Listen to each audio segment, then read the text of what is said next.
Greenville 911, what's your emergency? I need to talk to someone. There's a bag on my door and I got a bloody note on my car. Okay, there's a bag on your door. I don't know what's in it, and then I got this note off my car. All right, I'm going to send an officer out. Yes, ma'am. April 7th started off as any normal day on day shift, and I heard the call go out. When I met Officer Odom, he had a bag in his hand. Officer Odom said, "Amber, you need to see this." And when he opened it up for me to see, I said, "Scott, are these toes?" The bag contains a severed hand and a severed foot. Up until that moment, I had never seen anything like this before, only in movies. I was just astounded by the gruesome nature of this. Murder is a horrible crime, but there are some murders that display a level of evil and a level of depravity that are rarely seen. And this crime is one of those. Department.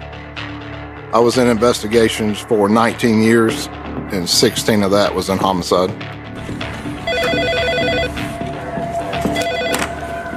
This is Flavel.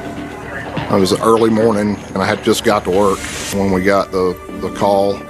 An individual by the name of Sue Bostic noticed a black trash bag sitting outside her front door, and she found a note under her windshield on her car. People understand what looks suspicious and which just doesn't look right, without anyone having to explain that to them. When she saw that bag on the porch, a garbage bag perfectly centered in front of her door, it immediately alarmed her. Somebody put it there. Whatever is in it is probably not good. Then when she sees a note on her car, it further alarms her, knowing that that note has got to relate to this bag. The note says, "Grace, this is your last warning. This is what happens if you don't follow instructions." Okay, got it. I'm on my way. Flavel has two things to answer at once. Who is this person that lost these body parts? And more importantly, who is Grace? If there was a case On the back of the car. Hey, Drummond. What are we looking at here? You won't believe this. Have you ever seen anything like this before? In my career, I've never had a case like this before or after. Let's get forensics out here now. When dispatch calls you and says, "We've got body parts in a trash bag," no doubt that was going to be one of those things that I personally wanted to respond to. You said you got body parts? The toes have been clipped clean off. What? What are we getting ourselves into here? The hands and feet were brown skin, almost looked like it was surgically removed. It was very clean cuts. There wasn't a lot of blood in the bag. Obviously, it happened somewhere else. You have evidence of extreme violence. Someone is hacking up a human body, forcefully removing the toes, cleaving a foot off at the ankle joint, cleaving a hand off at the wrist joint. For what purpose? To make a threat? Well, it's working. That's an awful threat. Gosh, I remember my prayer was, I hoped the victim had died at this point. I hoped that they didn't feel pain. Whoever lost their hand and their foot could not have survived that. You'd bleed out in less than 2 minutes. This is a homicide. The question becomes, of whom, and where is the rest of them?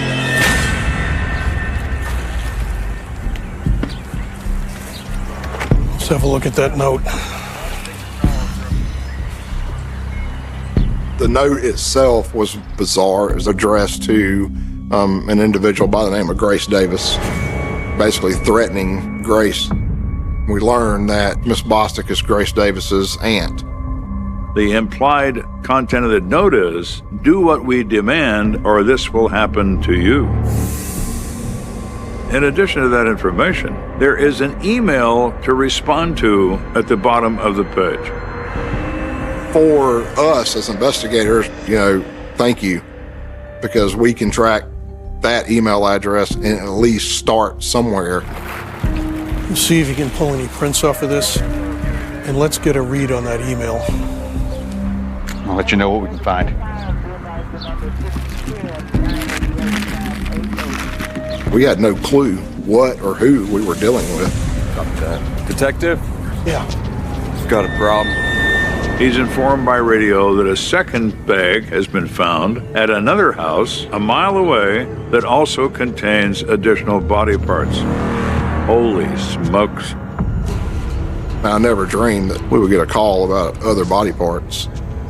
So now we went from one scene to two scenes. My fear was that more bags would show up, and that as they did, the case would just become more inhumane over time. We needed to get those body parts to the morgue because that was going to be key in trying to establish the identity of that person. The woman who lives in the second home is Judon Burnside. We learned that Judon Burnside is Grace Davis's mother. So we have Judon Burnside, we have Sue Bostic. Now Flavel has to set about finding Essers. So Sue and Judon are interviewed together. Grace Davis is one woman's daughter and the other woman's niece. Does she live with either one of you? She used to, but things have changed, and now we just take care of the kids. She's gotten into drugs, and her children were taken away from her, and she has drifted off into the streets. And they don't know where she is. They have no idea who would threaten her or why. They both assume it is some sort of drug debt or some sort of difficulty she has fallen into by living on the streets. But they don't know. They haven't seen her or talked to her for some time.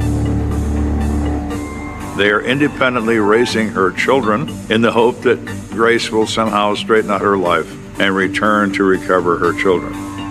That has not yet happened. So Flavel, once again, is faced with another mystery.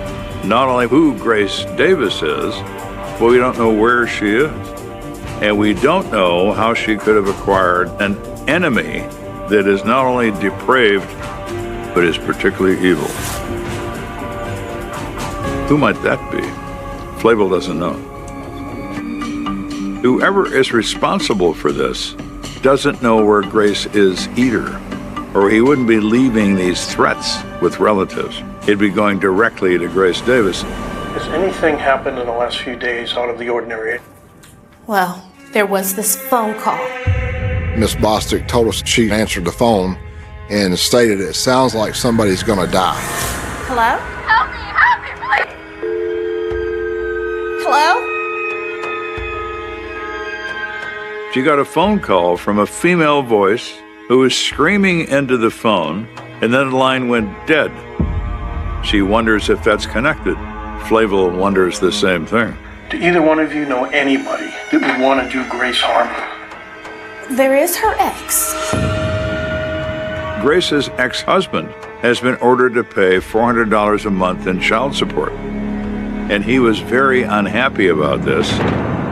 Money, sex, or revenge are common things in a murder case. And here we have money and revenge together. So, of course, that kind of turns our attention. We needed to talk to Grace's ex-husband.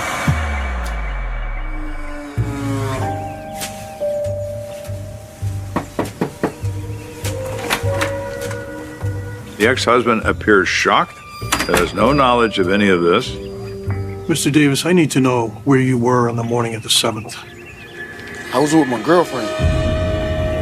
He pretty much had an alibi for the time frame that we were looking at. He was in a new relationship, and his new girlfriend actually had taken him to work We verified his work record, so we were able to clear him as a suspect.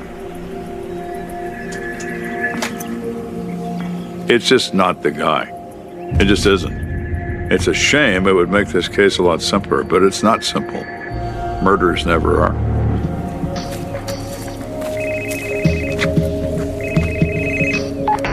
This is Flavel. Okay, got it. I'll be right there. It is very unusual to ask a coroner to examine body parts and not a body. It's happened in my career, but it's very rare. Our medical examiner called us to review all the tissue samples. The body parts, they were not per se surgically removed, but they weren't hacked and whacked. Whatever was used was very sharp. It made a clean cut right at the joint. But we did get a hit on the prints. They do determine the identity of the parts by fingerprint. It's a female, and her name was Nicole Harris. She's 34 years old. I've never heard of Nicole Harris. So now we got to figure out why are your hands and feet in this bag? Now the questions become, where was she last seen alive? What is her connection, if any, to Grace Davis? We have someone who is such an enemy of Miss Davis, he's willing to kill just to make a point. That's a serious enemy.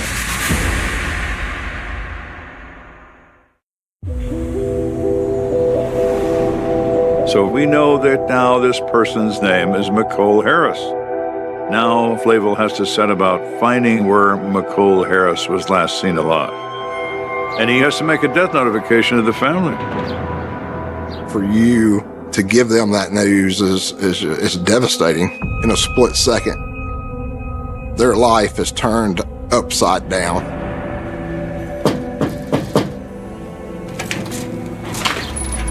He finds her mother and has to explain that he doesn't have her daughter's body. He only has parts of it. So we learned that Nicole Harris was a 34-year-old mother, grew up in a normal family, a couple of towns away from Greenville. Nicole was my baby sister. I kind of like raised her as my own. That was my heart. It was 7 of us, and Miko was the baby. We nicknamed her Mickey. Her personality was sweet and loving. She was lovely as a mother. She had the heart of gold. Where had she been living? That's the thing. She was not making the best decisions. Nicole Harris was somebody who had fallen on hard times because she had a drug habit. She would often find herself living on the streets or with random people. Due to Nicole's substance abuse problem, she didn't have custody of her kids. We used to, see each other on a regular basis, even though we were mostly with our grandmother.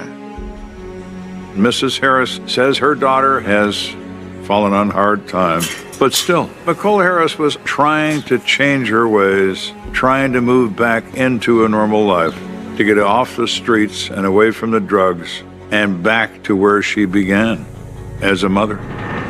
She was working towards getting her life together and coming home. I said, "Are you sure?" And she said, "Yes, ma'am, I am." I said, "I know the kids will be happy." Knowing that she was never able to rekindle that stable relationship with her children, I'm sure has continued to haunt the whole family. That's where it hurts me so bad, because she was talking about coming home and being, the person that I wanted her to be. And someone has decided to take her life. It's incredibly foul. Was Nicole employed anywhere? Nicole hung out at a labor finders, which is a day labor where jobs go out. They go out for the day.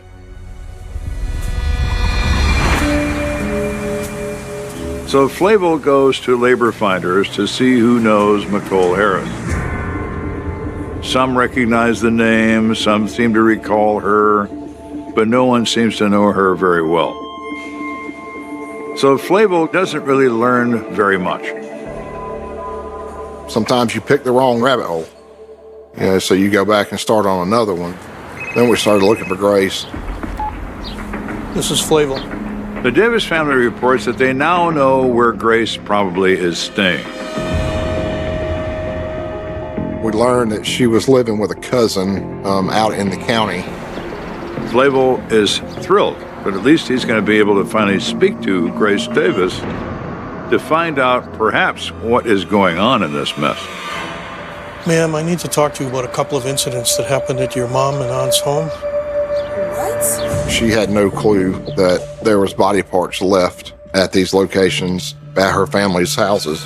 Can we go inside and talk for a few minutes? Flavel wants to know how Grace Davis becomes somehow the focus of this murder case. Body parts? And the letters were addressed to me? That's correct. There was a direct threat made against her. That's going to scare anyone half to death. Are you familiar with anybody named Nicole Harris? That was a big mystery. Grace is related to the people who found the body parts, but she had zero connection to Nicole Harris. At this moment, Detective Flavel has way more questions than he has answers. She really didn't know anything about what the letter stated. Our priority at the time was who's threatening Grace and her family, and then who has murdered someone to carry out their threat. She denies any knowledge of enemies, denies any knowledge of Nicole Harris. She does seem to be generally shocked that this has happened. We got to look at this a different way, man. We're thinking way too big. So we've got to back up, and we did.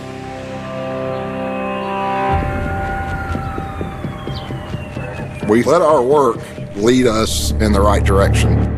I need to know where the other part of it is and what went on and why, so I can come to a closure and put her to rest. Why did they take my daughter's life like that? If you know where the other part of her body is, would you please just show the police? The media helped us in a way. It got the news out there. The entire city of Greenville is placed on edge because we have a dismembered body, a killer on the loose. It is a topic of conversation in Greenville, South Carolina. Yeah, it wasn't long after our uniformed dispatch received a call from the Nickeltown area. You have a call on line 1. Thank you. Flavel. A resident there had called in a foul odor in the neighborhood, said, hey, y'all might want to come out here.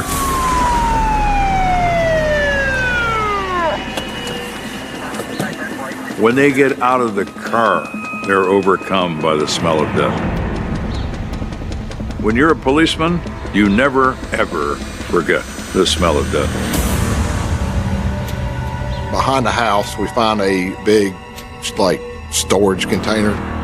That's where the smell is coming from. The odor was unbearable, disgusting to say the least.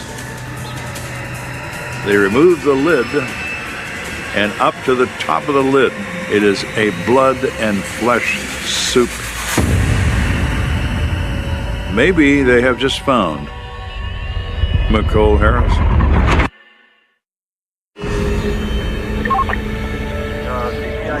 It was disgusting.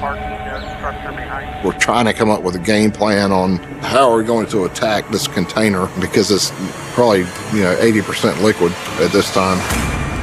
Let's get this area roped off and get a report on the house. Can I help you with something? As they are examining this pile of goop in this drum, the homeowner arrives, a woman, and says, what are you doing? Is that your container? Well, it's behind my house, ain't it? He looks at her and says in his own head, did you kill Nicole Harris? Or did someone in your house do it? All right, ma'am, I need you to step back. This is an active crime scene. So, y'all are investigating the death of a pig? Like, what? She said we had a pig picking and we cleaned the pig and I just put it in that container. She has an explanation for this barrel and contents that might be true. It also might not be. We immediately stopped what we were doing. We called for our forensics division. They can conduct an immediate test on the blood and tell you human or animal on the spot. Yeah, this is definitely a pig. All right, let's pack it up. Dead ends are common in homicide investigations. Something looks so promising, and it falls apart. It goes through your fingers like sand. It's really disappointing, but you never quit. You've still got a family that needs answers. We need a new step. There was that email that was left on the threatening note. Flavel submitted it when he found it, and now computer forensics has a result. Call you back. I hear you got something for me. Yeah, there might be something. Yeah? Yeah.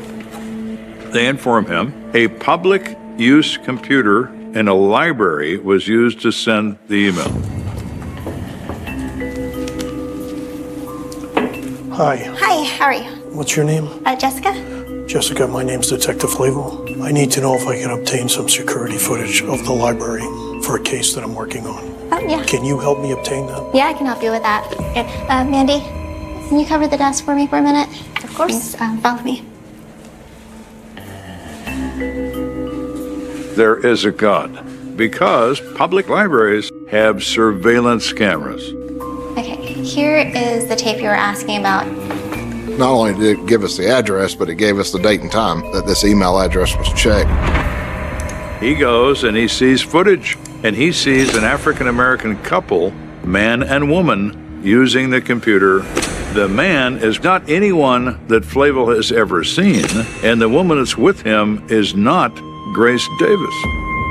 What struck me is he was wearing gloves. He's inside the library, but he's got on these big, thick gloves. He doesn't want to leave fingerprints on the keys, as if that matters. He's using a computer that has its own fingerprint.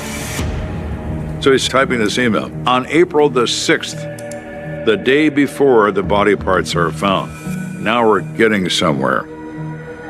So who are these people? Getting actual video of the suspects in the library at that date and time gave us a lot of momentum in our case.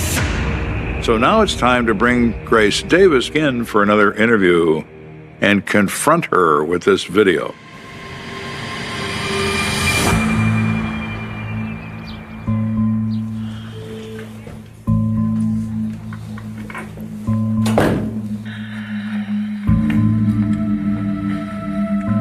Grace,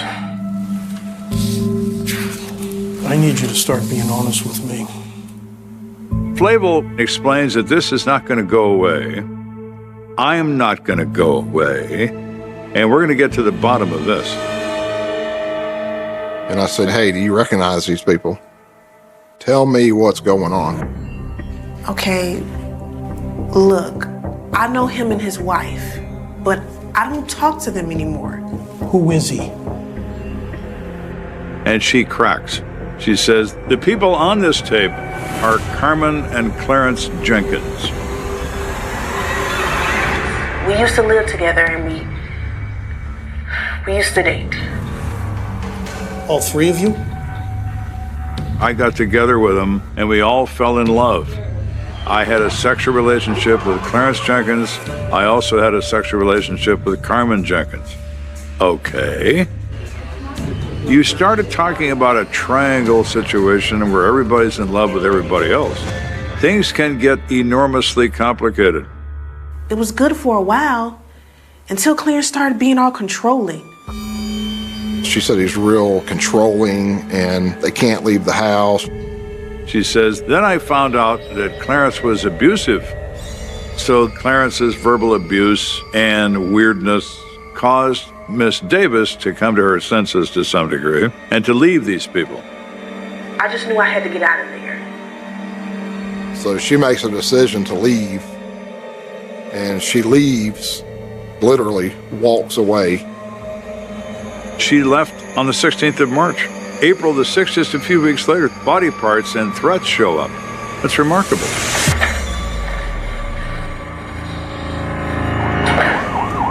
So now, who's Carmen and Clarence? How are you involved in this?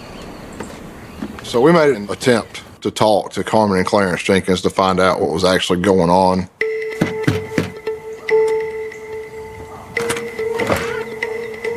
Carmen Jenkins? Yes? Ma'am, we need to speak with you about a case we're investigating. Is your husband home right now? This really isn't a good time.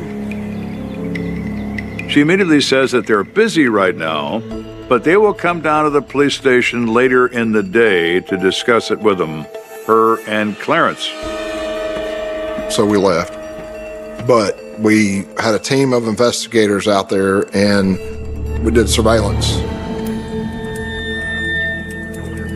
Minutes after Flavel leaves, their surveillance team reports that Carmen and Clarence are carrying black trash bags from their trailer to a dumpster.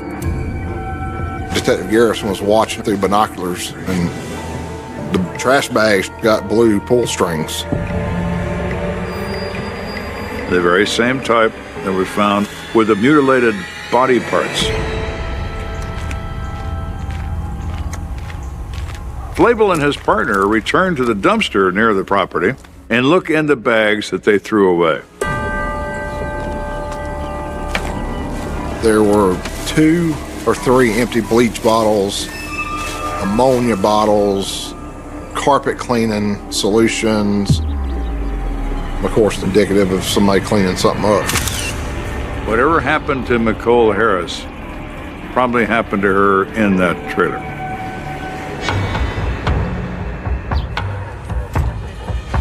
Detective Flavel's experience tells him that that crime scene is that trailer. He needs a warrant. He can't get it based on cleaning supplies. Throwing those away isn't against the law. He needs another way. Flavel. Flavel finds that they had just entered a traffic warrant for Clarence's arrest on his record. That really was a lucky break for us, that it was fresh off the press. There is Flavel's way in.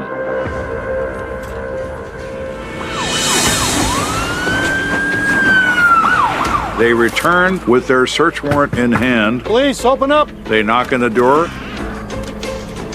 and Carmen answers it. Ma'am, I have a warrant for Clarence Jenkins. Well, he ain't here right now. And Flavel looks at her and says, "We're going to search the premise, and if I find him in here, I'm going to charge you with harboring a fugitive." And she steps aside. They go in. The house is disgusting. It is nasty. There's pots on the counter with fungus growing in them. Obviously, there was no bleach used and there was no carpet cleaner used to clean anything in the house. In the bathroom and the shower is like spray painted red. As I'm clearing the bathroom, you can see what I suspect to be blood spatter on the wall. Aiken goes to the left. He says, "Man, there's a hole." Detective, I got something back here! He notices a piece of drywall that's out of alignment with part of the wall. He shines a light in that crack, and who does he see? Come out on your hands and knees. Keep your hands where I can see them. And there's Clarence Jenkins hiding behind this piece of paneling. Come out of there, Clarence. You're under arrest. All right, I'll take him in. She's going to be charged with harboring a fugitive. Copy that. Let's go. Now that Detective Flavel has seen apparent evidence of a murder, he's granted a second warrant to search for evidence of death in this trailer. Once we did that search warrant, forensics came out, we told them what we observed. Then they go in, start processing. We were looking specifically for items that would connect the victim to the trailer. and any potential evidence of foul play. Get those light for me, will you? That's positive for blood. When you look into the bathroom, you could see the wallpaper was gone. Inside of the shower stall was painted, the floor was painted. They're trying to cover up blood. They missed a number of places, which you can see blood spatter on the walls, blood spatter on the sink area, staining everywhere. I go to the back bedroom. Found these and that. There were knives, swords, handcuffs in the back bedroom. We knew we had something with the knives.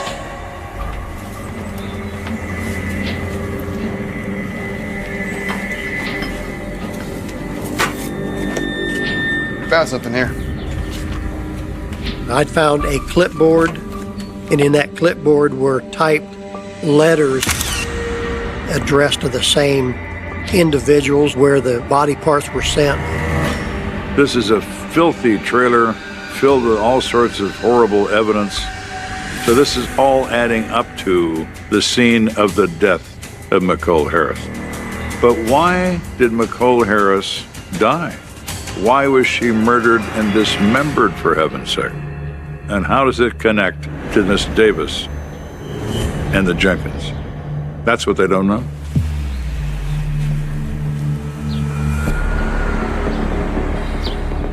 So Clarence was eventually transported down to the law enforcement center where I went and interviewed him. Look, Clarence, we know you're involved. We found the letters, we found blood, and we even found the trash bags. It wasn't me. We had evidence that she died there, but it just still really didn't answer all the questions that needed to be answered. It is a bizarre circumstance in every possible way. A three-person love triangle, a dismemberment homicide, a filthy trailer filled with overwhelming evidence. You take the time to spray paint a bathroom, you don't throw away the drafts of the threatening note. Absolutely ridiculous. It's like children trying to do this. Not the sharpest knives in the drawer, but killers tend not to be. I want a lawyer. We still didn't have Nicole. We had Nicole's hands and feet, but we still hadn't found the body. So, yeah, we really didn't have any information to give the family.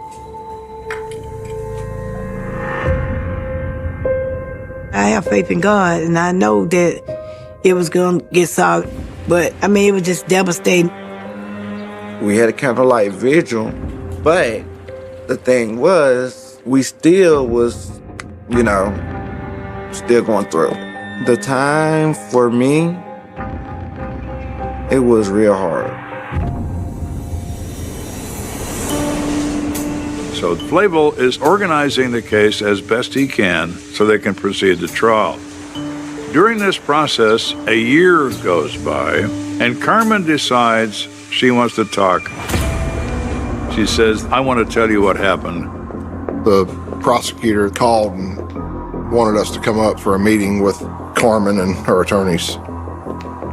Flavel is elated.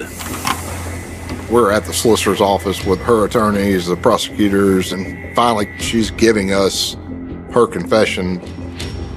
And the conversation begins. So the question Flavel has is simple. What happened inside that trailer, Carmen?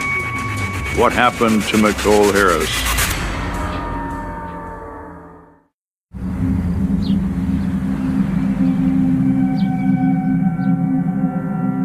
Carmen sits down with Detective Flavel. Flavel says, I want you to tell me the entire story. How did all this unfold? That interview is probably one of the coldest interviews I've ever done. She was just as cold as she could be. She says that Clarence Jenkins had met Grace Davis on the street and brought her home with him. When Grace left her ex-husband, she ended up in a women's shelter for a little while. So Clarence offered for Grace to move in with him and his wife. Davis moved into their trailer and became sexually involved with both of them.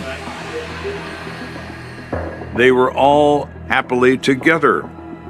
So happily, they had considered trying to get married as a threesome to somehow make this official. So what went wrong? Things got heated between Clarence and Grace. I guess the dynamic of it was such that he was definitely the one in control, and his personality wasn't anything she planned to deal with on a long-term basis. Clarence was verbally abusive, and it upset Grace Davis, and she decided to leave them. So when Grace left to make a better life for herself, they're like, it's the three of us or none of us. Clarence was wild. No one leaves him. He's going to get her back at any cost. Clarence goes to labor finders. He notices Nicole Harris.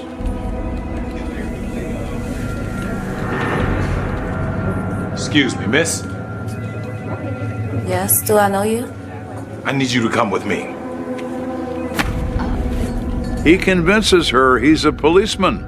He puts her in his car and he drives her to their trailer.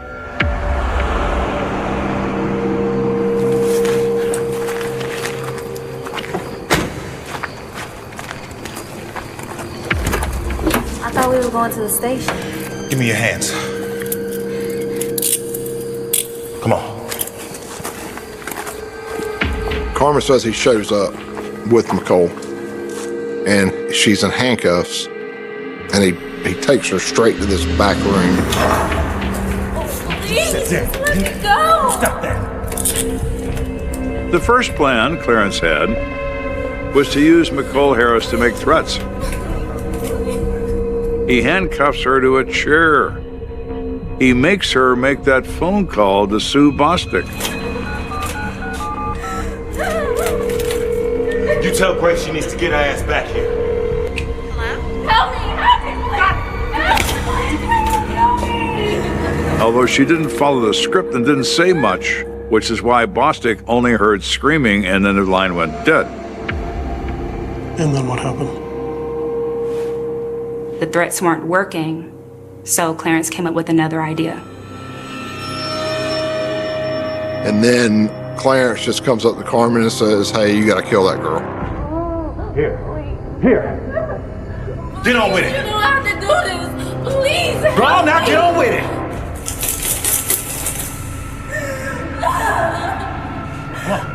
It's a monstrous idea.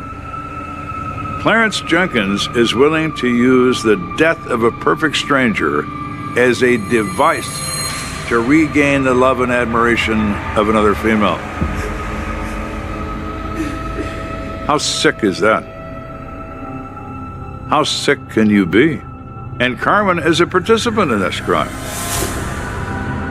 Clarence tells her to use a piece of coaxial cable and strangle her. Carmen goes in there, puts the coaxial around Nicole's neck, and tries to strangle her. But I wasn't strong enough, so Clarence did it. I can't do it. Get out the way. So Clarence takes over and kills her by strangling her to death.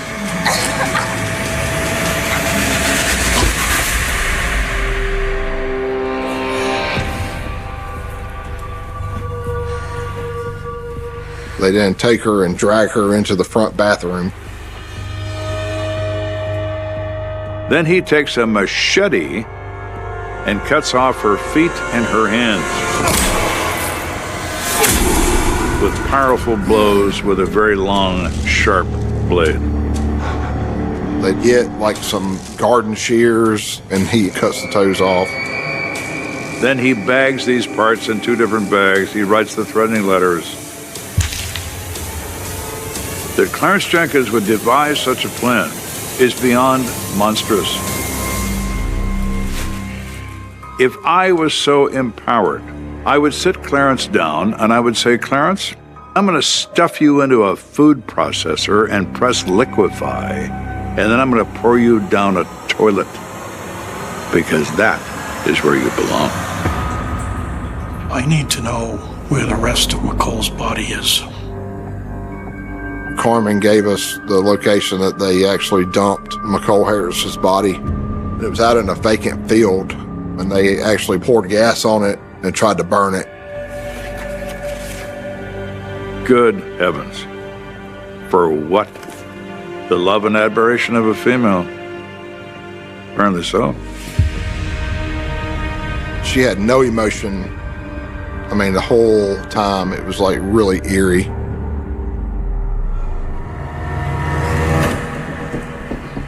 We called Upstate Search and Rescue, and they brought their dogs out. We were unfortunate that most of that area had been cut sometime in that year and a half, but all in all, we did collect a number of bones, and there were 8 or 10 different items of evidence that we collected. One of those items of evidence being a pair of garden loppers.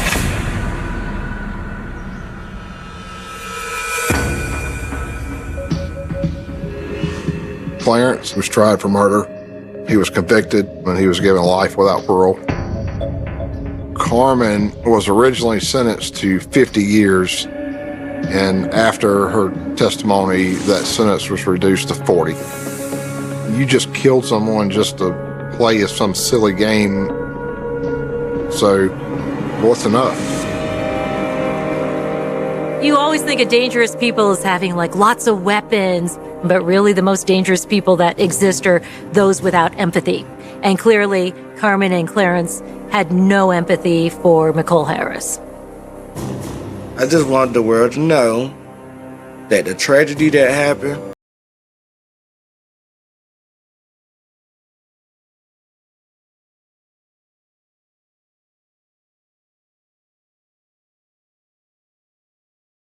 December 20th, 1968. Northern California was settling into another cold winter night, the kind of night that seemed too ordinary to become part of history. The roads outside the small town of Benicia stretched through open fields and low rolling hills, disappearing into darkness where only the pale glow of distant farmhouses interrupted the black horizon. The air carried the sharp scent of damp earth and eucalyptus, while a thin layer of mist slowly crept over the empty pavement. Cars passed only occasionally. Most people were already home, sitting around dinner tables, watching television, preparing for Christmas. Nothing about that evening suggested that the next few hours would give birth to one of the most infamous criminal mysteries America had ever known. There are murders that shock a neighborhood. There are murders that haunt a family for generations. And then there are murders that refuse to stay in the past. This is the story of one of those. It is a story without a final chapter. A story where the killer wanted to be seen, but never caught. A man who transformed fear into a performance, violence into communication, and murder into a game played against an entire nation. Long before the internet gave criminals an instant audience, someone discovered another way to command attention. He understood newspapers. He understood police procedure. More importantly, he understood fear. Every crime scene was only the beginning. The real performance started afterward, when envelopes arrived at newspaper offices carrying handwritten messages, strange symbols, impossible riddles, and promises that more people would die if his demands were ignored. He did not simply kill. He wanted people to think about him when they locked their doors. He wanted detectives to lose sleep. He wanted journalists to become unwilling participants. He wanted ordinary families to glance over their shoulders in parking lots, on lonely roads, and even inside their own neighborhoods. And for years, he succeeded. The world would eventually know him by a single name: Zodiac. Even today, decades later, investigators cannot officially tell us who he was. His face remains uncertain. His voice was heard only briefly. His fingerprints remain disputed. His DNA has never answered the question everyone keeps asking. Who was he? Thousands of theories have been written. Countless suspects have been examined. Books have been published. Documentaries have filled endless hours. Professional detectives and amateur investigators have spent years trying to fit scattered pieces together like a puzzle with missing corners. Yet the final picture never appears. Every promising lead seems to dissolve into uncertainty. Every confident conclusion eventually collides with another unanswered question. That uncertainty is exactly what keeps this case alive. Because unlike most true crime stories, this one offers no satisfying ending. Only silence. Only speculation. Only the lingering feeling that somewhere, hidden beneath decades of paperwork, forgotten evidence, fading memories, and yellowing police reports, the truth still exists.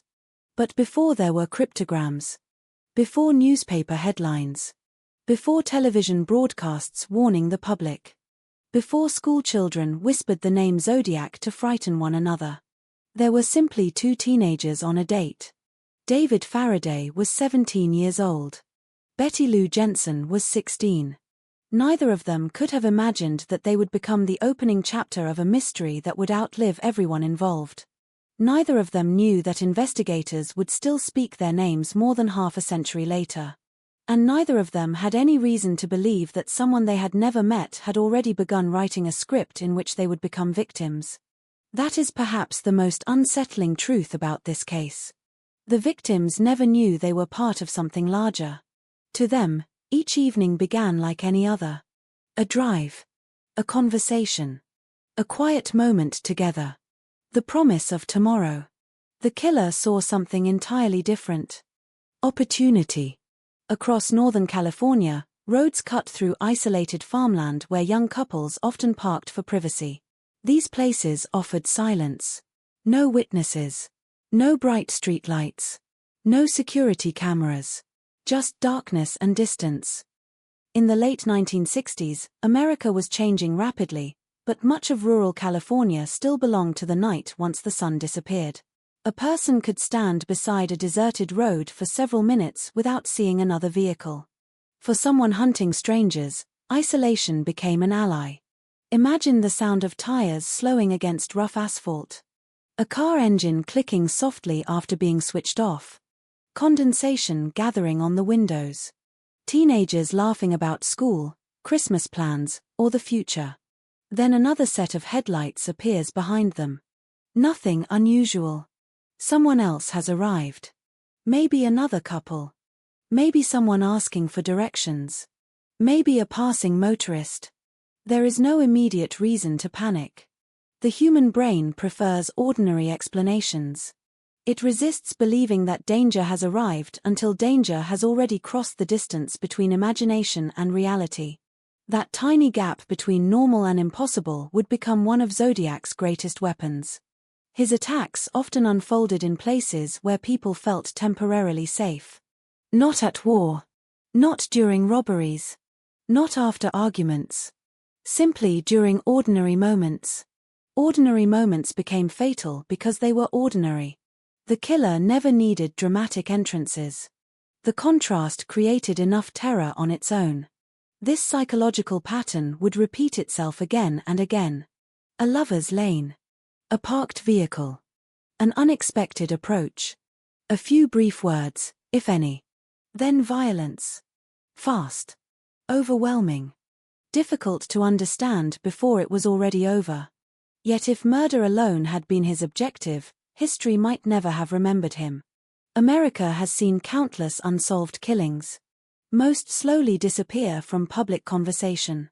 This case moved in the opposite direction. Instead of fading away, it became louder. Because the killer refused to leave the investigation alone. Months after the first attacks, letters began arriving at newspaper offices. The envelopes looked ordinary. The words inside did not. The writer calmly described crimes that had not yet been publicly explained. He included details only the murderer could reasonably know. Then he demanded that newspapers print his coded messages across their front pages. Imagine the atmosphere inside a newsroom when editors unfolded those pages. At first there was skepticism. Pranks were common. False confessions happened after nearly every major crime. But then investigators compared the contents against confidential police information. The details matched. Somewhere outside those office walls, the murderer was watching. Reading. Waiting. Not hiding from publicity. Creating it. That decision changed everything. The investigation was no longer taking place only in police stations. It was unfolding in living rooms across America. Readers examined coded symbols over breakfast. Office workers debated theories during lunch breaks. Students copied mysterious ciphers into notebooks, convinced they might become the first person to solve them. Police searched for a murderer. The public searched for a mind. Those are two very different investigations. One follows evidence. The other follows imagination. The Zodiac case would become trapped between them. Every letter deepened the mystery. Every cipher suggested intelligence. Every boast challenged law enforcement. Every new message reminded the public that whoever had written it remained free. Fear spreads differently when danger has no face. A known killer can be avoided. An unknown killer becomes everyone. The man walking his dog. The customer buying groceries. The neighbor waving from across the street. The driver waiting at the same traffic light. Every stranger briefly becomes a possibility. That is how paranoia grows. Not through certainty. Through uncertainty. Northern California slowly absorbed that uncertainty into daily life. Parents warned teenagers not to park in secluded areas. Couples ended dates earlier than planned. Police departments increased patrols around lovers' lanes. Yet no amount of preparation could erase the central problem. Nobody knew who they were looking for. Witness descriptions rarely aligned perfectly. Some remembered a heavyset man. Others recalled different facial features. Sketches changed. Theories evolved. Names emerged and disappeared. Meanwhile, somewhere beyond public view, the author of those letters continued to watch the chaos unfold, knowing that every newspaper headline carried exactly what he wanted most, not merely attention, but control. For investigators, the nightmare had only just begun. For the families of the victims, life had already been divided into two irreversible parts, everything before that winter night, and everything that came after. And for America, December 20th, 1968, would become the first page of a story whose ending remains unwritten. The California that existed in the late 1960s was a place suspended between two very different worlds. To millions watching from afar, it represented freedom, prosperity, and endless possibility. The beaches of Southern California appeared in magazines around the globe. San Francisco had become the center of a cultural revolution, attracting dreamers, musicians, artists, and young people searching for new ways to live. The state seemed to embody optimism, a belief that tomorrow would always be brighter than yesterday. Yet only a few hours north of San Francisco's bustling streets, another California quietly existed. It was a landscape of narrow county roads, open ranchland, small communities where people recognized familiar faces at grocery stores, and long stretches of highway that disappeared into darkness after sunset. The towns surrounding Vallejo, Benicia, Napa, and Fairfield were close enough to the Bay Area to feel connected, but distant enough to preserve a slower rhythm of life. Families settled there because it was peaceful. Children rode bicycles through neighborhoods without much concern. Teenagers gathered at drive-in restaurants, football games, and local diners before disappearing into the countryside for privacy.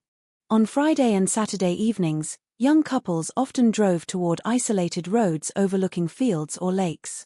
These secluded spots had become part of local dating culture. They offered silence, stars, and the comforting illusion that the rest of the world had temporarily disappeared.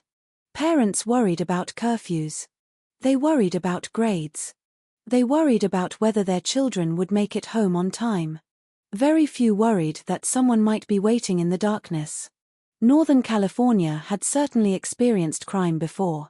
Burglaries occurred. Domestic disputes happened. Drunken fights occasionally ended in tragedy.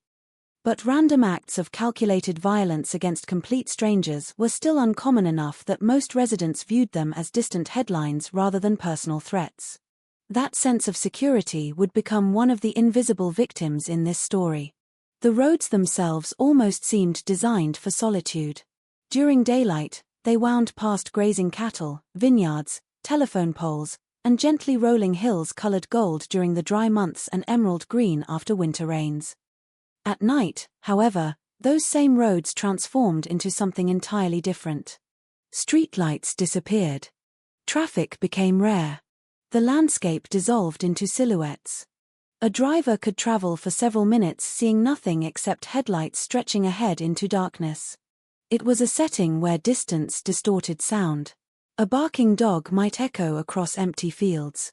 The engine of an approaching vehicle could be heard long before its lights appeared.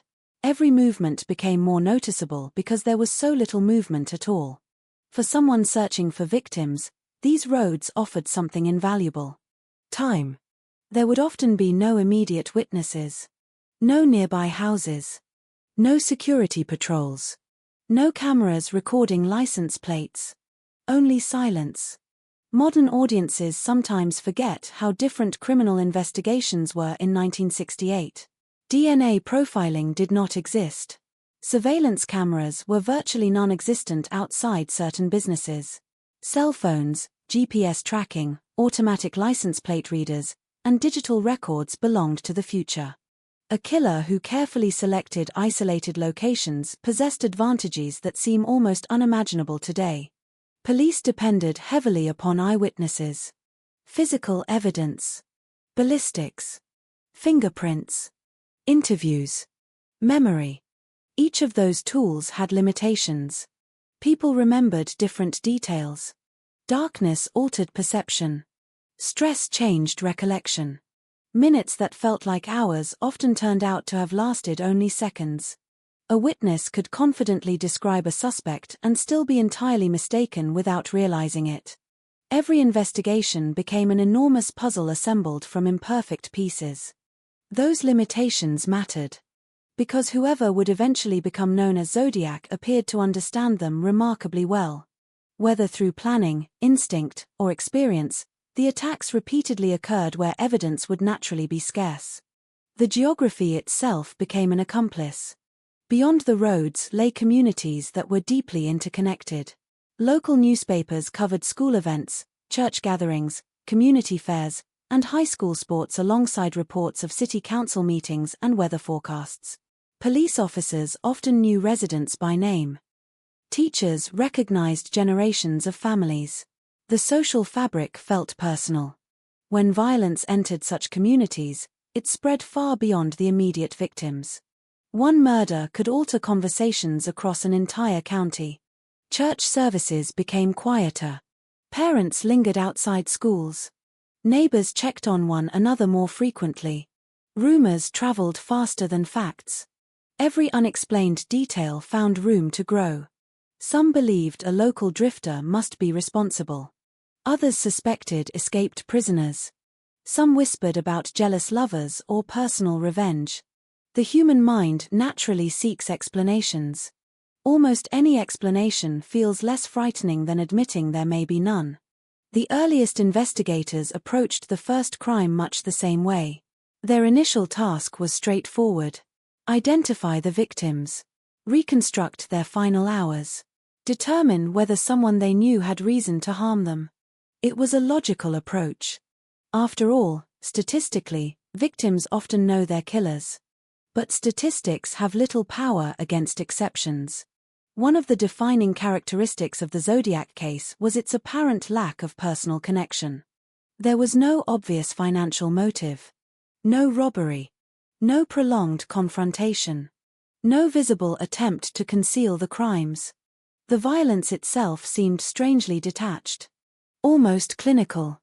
As though the victims had been selected not because of who they were, but because they happened to occupy the wrong place at precisely the wrong time. That possibility introduced a terrifying new question. If the victims had been chosen randomly, then who might be next? The late 1960s also brought dramatic changes to American policing. Communication between different jurisdictions was improving, but it remained far from seamless. County sheriffs, city police departments, highway patrol officers, and federal agencies all operated within different structures, each maintaining separate records, procedures, and investigative priorities. Today, investigators can share photographs, fingerprints, forensic reports, and surveillance footage almost instantly. In 1968, information moved far more slowly. Telephone calls, typed reports, photocopied documents, face-to-face meetings, mail. A delay of several days could significantly affect an investigation. At first, no one imagined that multiple jurisdictions would soon find themselves connected by the same invisible adversary. Each crime appeared isolated. Each department naturally focused on its own evidence. Only later would investigators begin recognizing patterns that stretched across counties. Patterns that suggested they were no longer chasing individual cases. They were chasing a single individual. Meanwhile, America itself stood at an uneasy crossroads. The optimism of the decade existed alongside profound uncertainty. The Vietnam War dominated nightly news broadcasts. Political assassinations had shaken public confidence. Social unrest filled headlines. Trust in institutions had begun to erode. Against that backdrop, a murderer who openly mocked law enforcement struck a particularly sensitive nerve. People expected police to find killers. They expected justice to arrive eventually. What they did not expect was for the killer to write letters describing the investigation as though he were another observer reading the morning paper. That transformed the emotional landscape of the case. The mystery no longer belonged solely to detectives. It belonged to everyone. Ordinary citizens purchased newspapers not only to learn what had happened but to discover whether another letter had appeared, whether another code had been published, whether another threat had arrived, whether the invisible man behind the murders had spoken again. The public fascination that would eventually surround Zodiac did not emerge overnight. It grew gradually, nourished by uncertainty. Every unanswered question invited another theory. Every theory generated another suspect. Every suspect inspired another debate. The case expanded beyond criminal investigation into something closer to an obsession, one that would endure for decades and outlive many of the people originally assigned to solve it. And at the center of that obsession remained an almost impossible contradiction. The killer desperately wanted attention. Yet he guarded his identity with extraordinary discipline. He revealed fragments. Never the whole picture. He wanted the world to know his name. Just not his face. David Faraday had the kind of smile that adults often described as dependable. It was not loud or attention-seeking. It carried a quiet confidence that seemed unusual for someone only 17 years old. Teachers remembered him as respectful. Friends knew him as someone who listened more than he spoke. At Vallejo High School, he was the student who finished his work before helping someone else understand theirs. Numbers came naturally to him, and science fascinated him. He dreamed of studying engineering one day, imagining a future built around machines, mathematics, and the excitement of discovering how complicated things worked beneath the surface. Those who knew him rarely imagined him making reckless decisions. He was thoughtful, careful, the type of teenager parents were relieved to see standing at their front door when their daughter came home after an evening out. Christmas was only a few days away. The classrooms had already begun to feel different. Lessons competed with holiday anticipation. Decorations hung from bulletin boards. Conversations drifted toward family gatherings, gifts hidden beneath trees, and plans for winter break. Students counted the remaining school days before vacation with the impatience only teenagers possess. For David, life appeared to be opening rather than closing. There were exams to finish. College dreams waiting beyond graduation. Friends who expected to see him after the holidays. The ordinary concerns of adolescence filled his days with a comforting predictability. No one could have imagined that history would remember his name for a reason completely disconnected from the future he had been building. Betty Lou Jensen was 16. People often remembered her energy before they remembered anything else. She laughed easily, smiled often, and possessed the effortless curiosity that made strangers comfortable within minutes of meeting her. She enjoyed music, spending time with friends, and talking about the future with the confidence that tomorrow was guaranteed. Family members described her as affectionate, someone who cared deeply about the people around her without asking for recognition in return.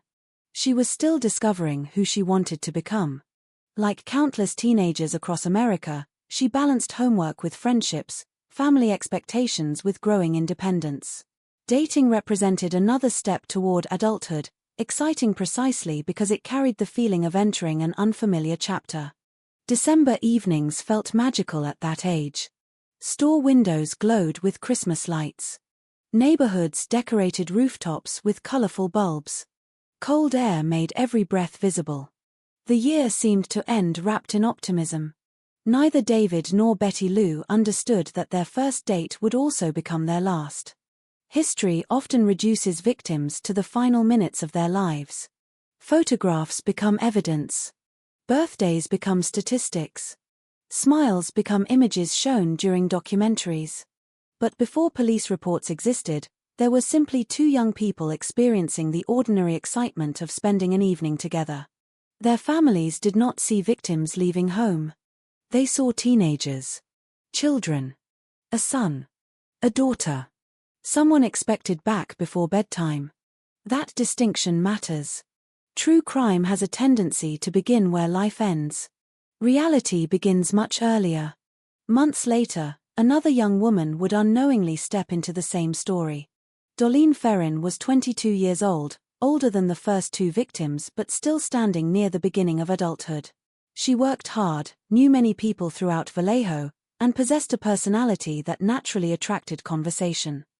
Friends often described her as outgoing, energetic, and warm.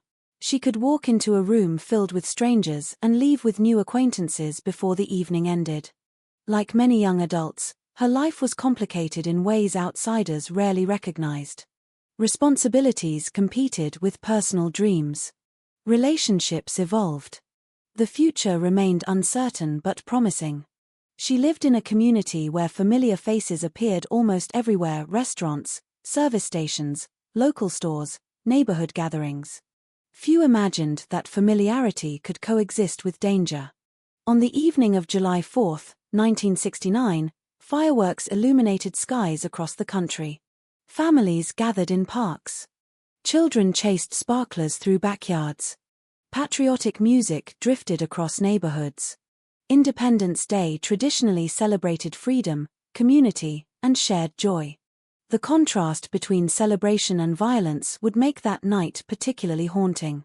With Dolene sat 19-year-old Michael Mago. Unlike several other victims connected to this case, Michael survived. Survival, however, carries burdens unfamiliar to those observing from a distance. The public often assumes survival means rescue. In reality, survival sometimes means living with memories that refuse to remain in the past. Michael would spend years answering questions, repeating details, trying to reconstruct seconds that unfolded beneath unimaginable stress. Every interview demanded another return to the same darkness. Every theory about the killer inevitably involved revisiting his own trauma. Being a survivor does not necessarily allow someone to escape. Sometimes it simply changes the nature of the prison. 3 months later, another couple entered the growing shadow surrounding Northern California. Brian Hartnell was a law student. Intelligent, composed, and analytical by nature, he approached life with patience rather than impulsiveness. Those who knew him spoke about his kindness and sense of humor. His future appeared carefully planned, guided by education and ambition. Beside him that September afternoon was Cecilia Shepard. Friends remembered her as bright, compassionate, and full of life. She possessed the kind of personality that encouraged others to feel included. Conversations flowed naturally around her. She enjoyed being outdoors, appreciated simple moments, and looked toward the future with optimism. Unlike the previous attacks, their meeting with the killer occurred beneath daylight rather than darkness.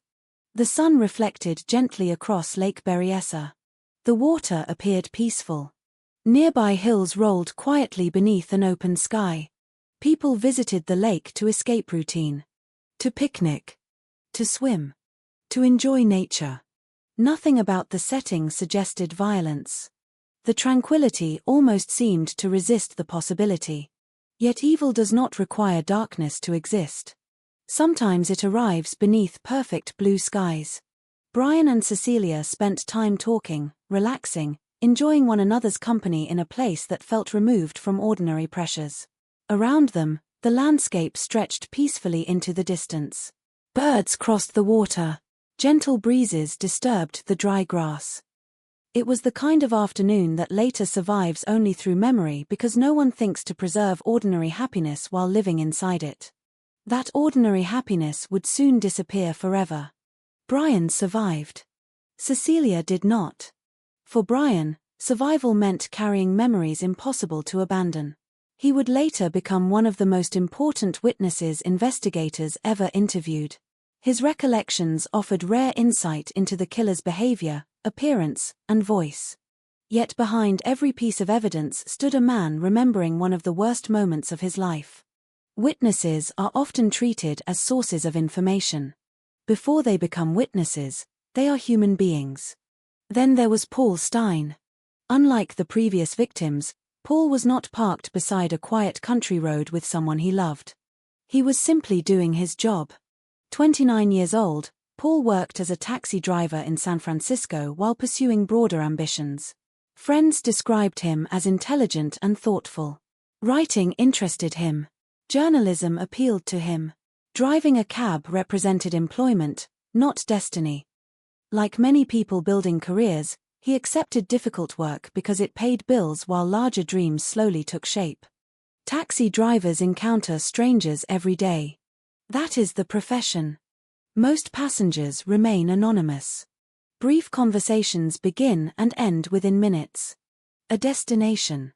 A fare. Another customer. Routine creates trust. Drivers cannot approach every passenger expecting violence.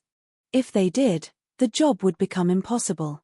On the night of October 11, 1969, Paul accepted what appeared to be another ordinary fare. Somewhere within San Francisco, a passenger entered his taxi. There was no obvious reason to refuse. No visible warning. Nothing that suggested history had just climbed into the back seat. Paul never became famous because of what he accomplished. He became famous because of who entered his cab.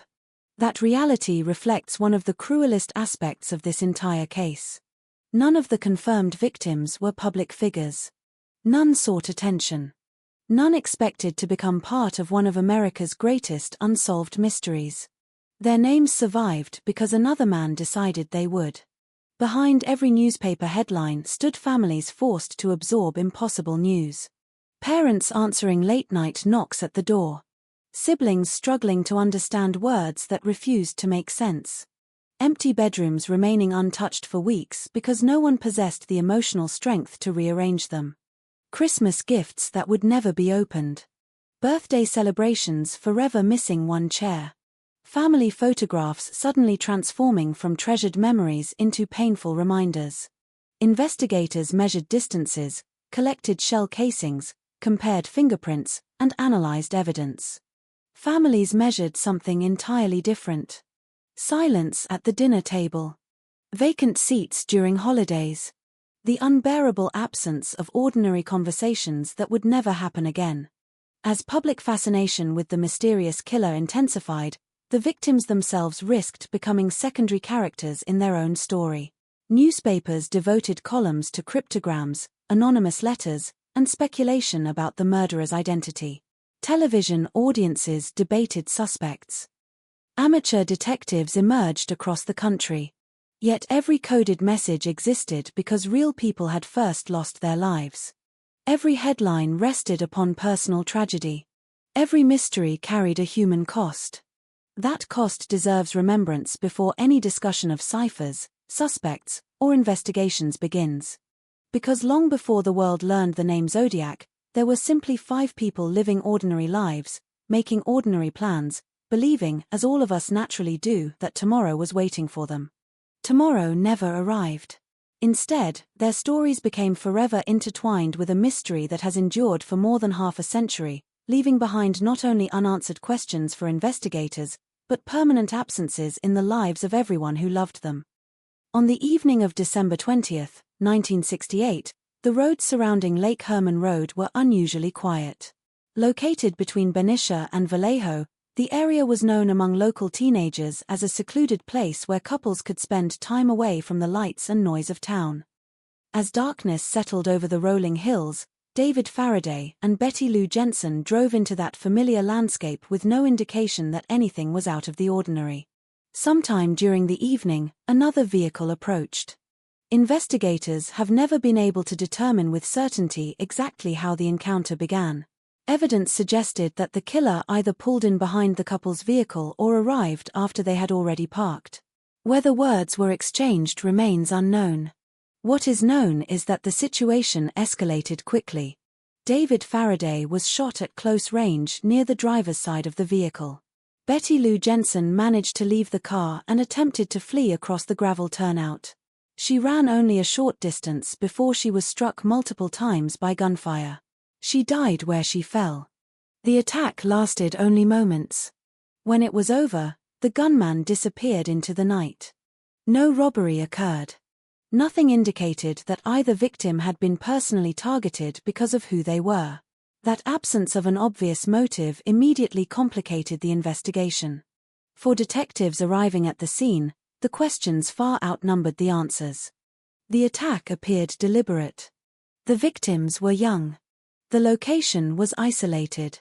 Yet there was little evidence explaining why they had been chosen. Initially, investigators treated the case as a double homicide with an unknown motive. At that stage, there was no reason to suspect that the murders would become the opening chapter of a much larger series. More than 6 months later, on the night of July 4, 1969, another attack unfolded only a few miles away. Blue Rock Springs Park was another familiar gathering place for young couples. Fireworks celebrations were taking place throughout the region, and many residents were still outdoors enjoying the holiday. Inside one parked vehicle sat Dolene Ferrin and Michael Mago. According to Mago's later account, a car entered the parking area and briefly stopped nearby before leaving. Several minutes later, it returned. The driver parked behind them. At first, there was little reason to assume danger. The approaching individual carried what appeared to be a flashlight, shining it toward the occupants of the vehicle. Mago initially believed the person might be a police officer conducting a routine check.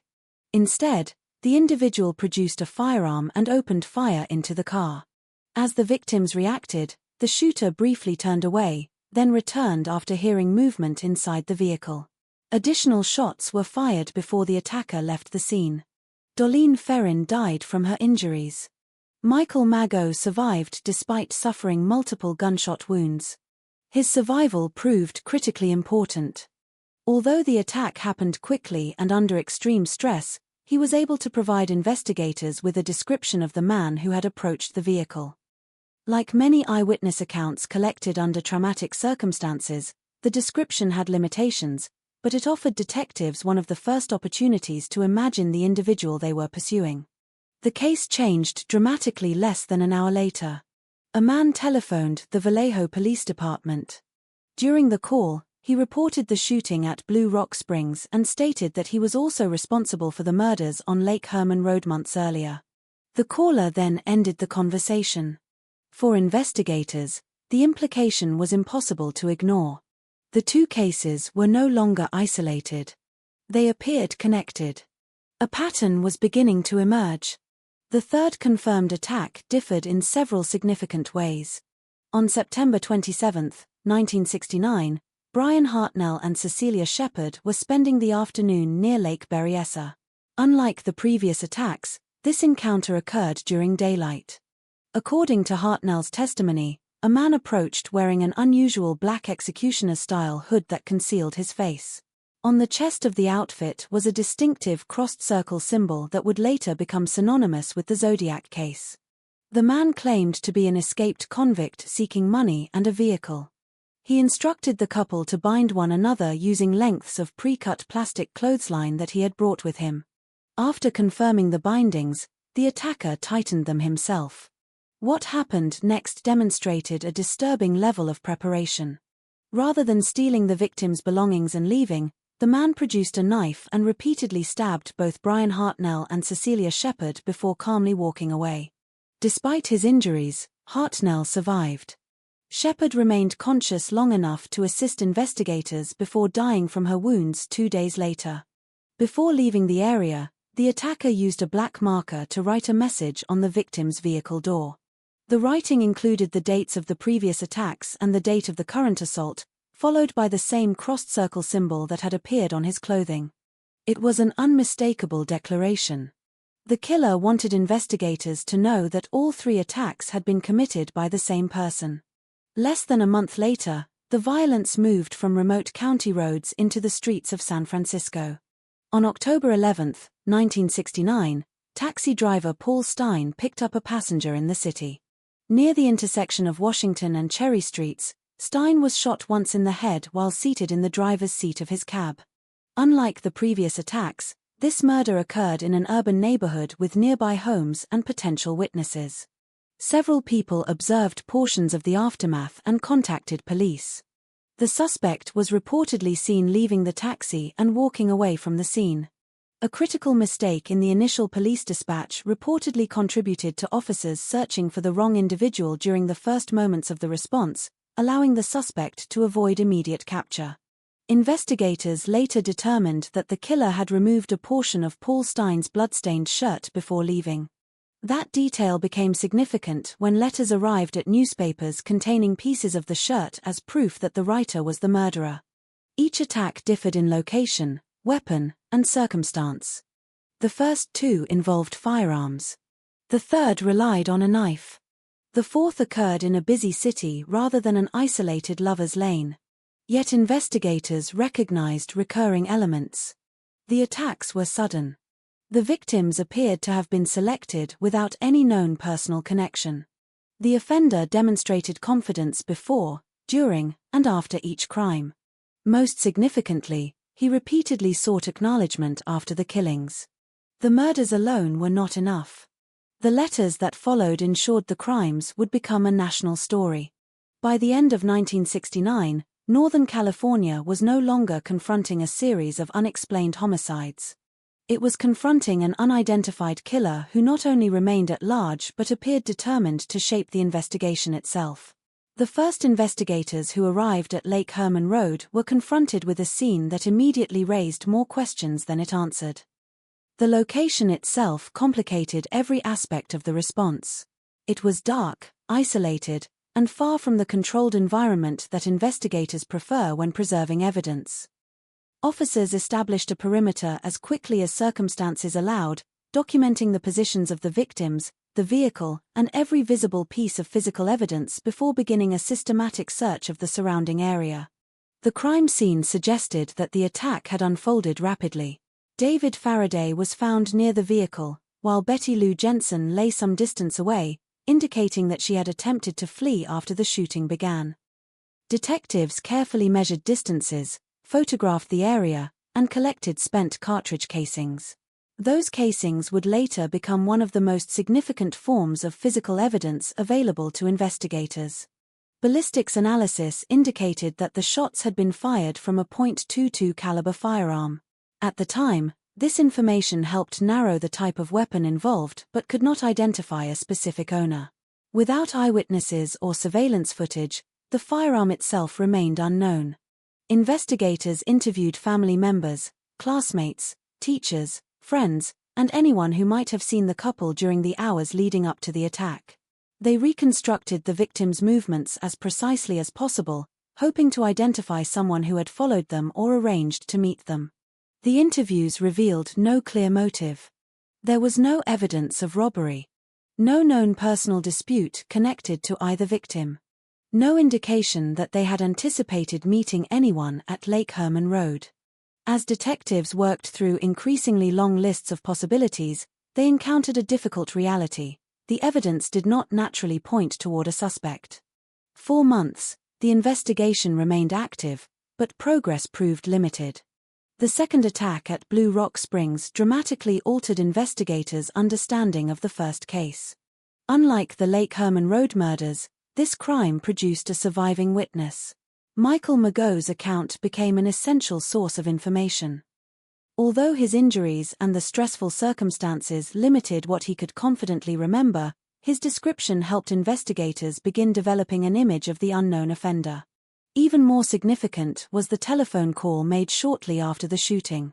The caller not only reported the location of the attack but also claimed responsibility for the earlier murders on Lake Herman Road.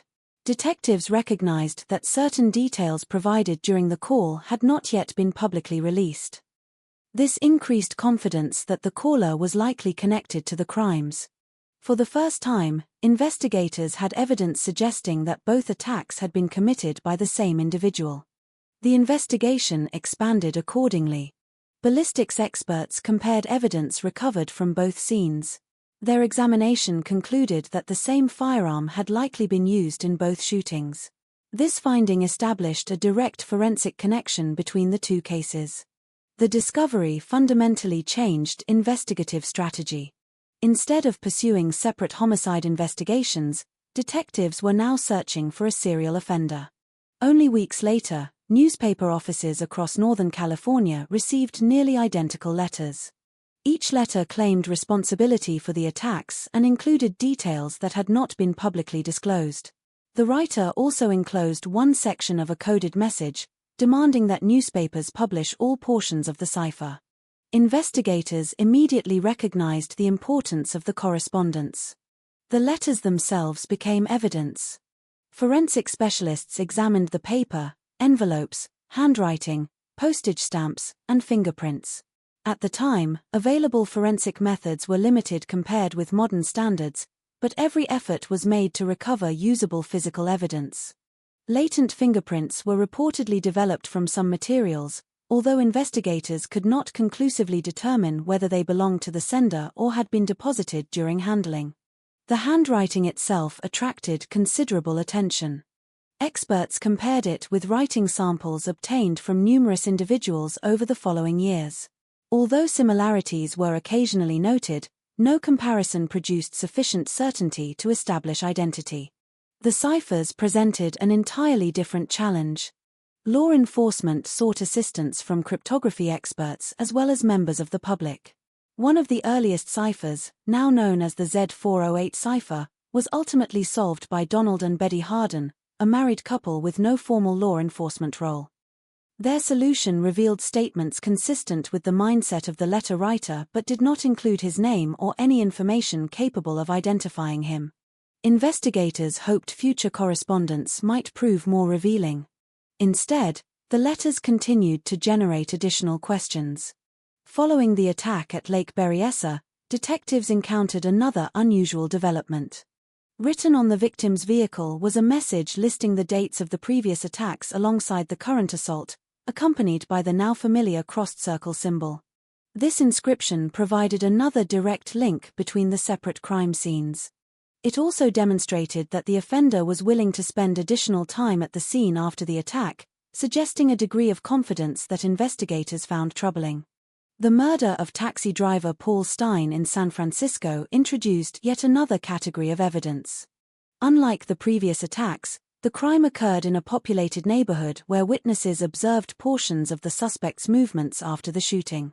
Descriptions collected from those witnesses contributed to a composite sketch that became one of the most recognizable images associated with the investigation.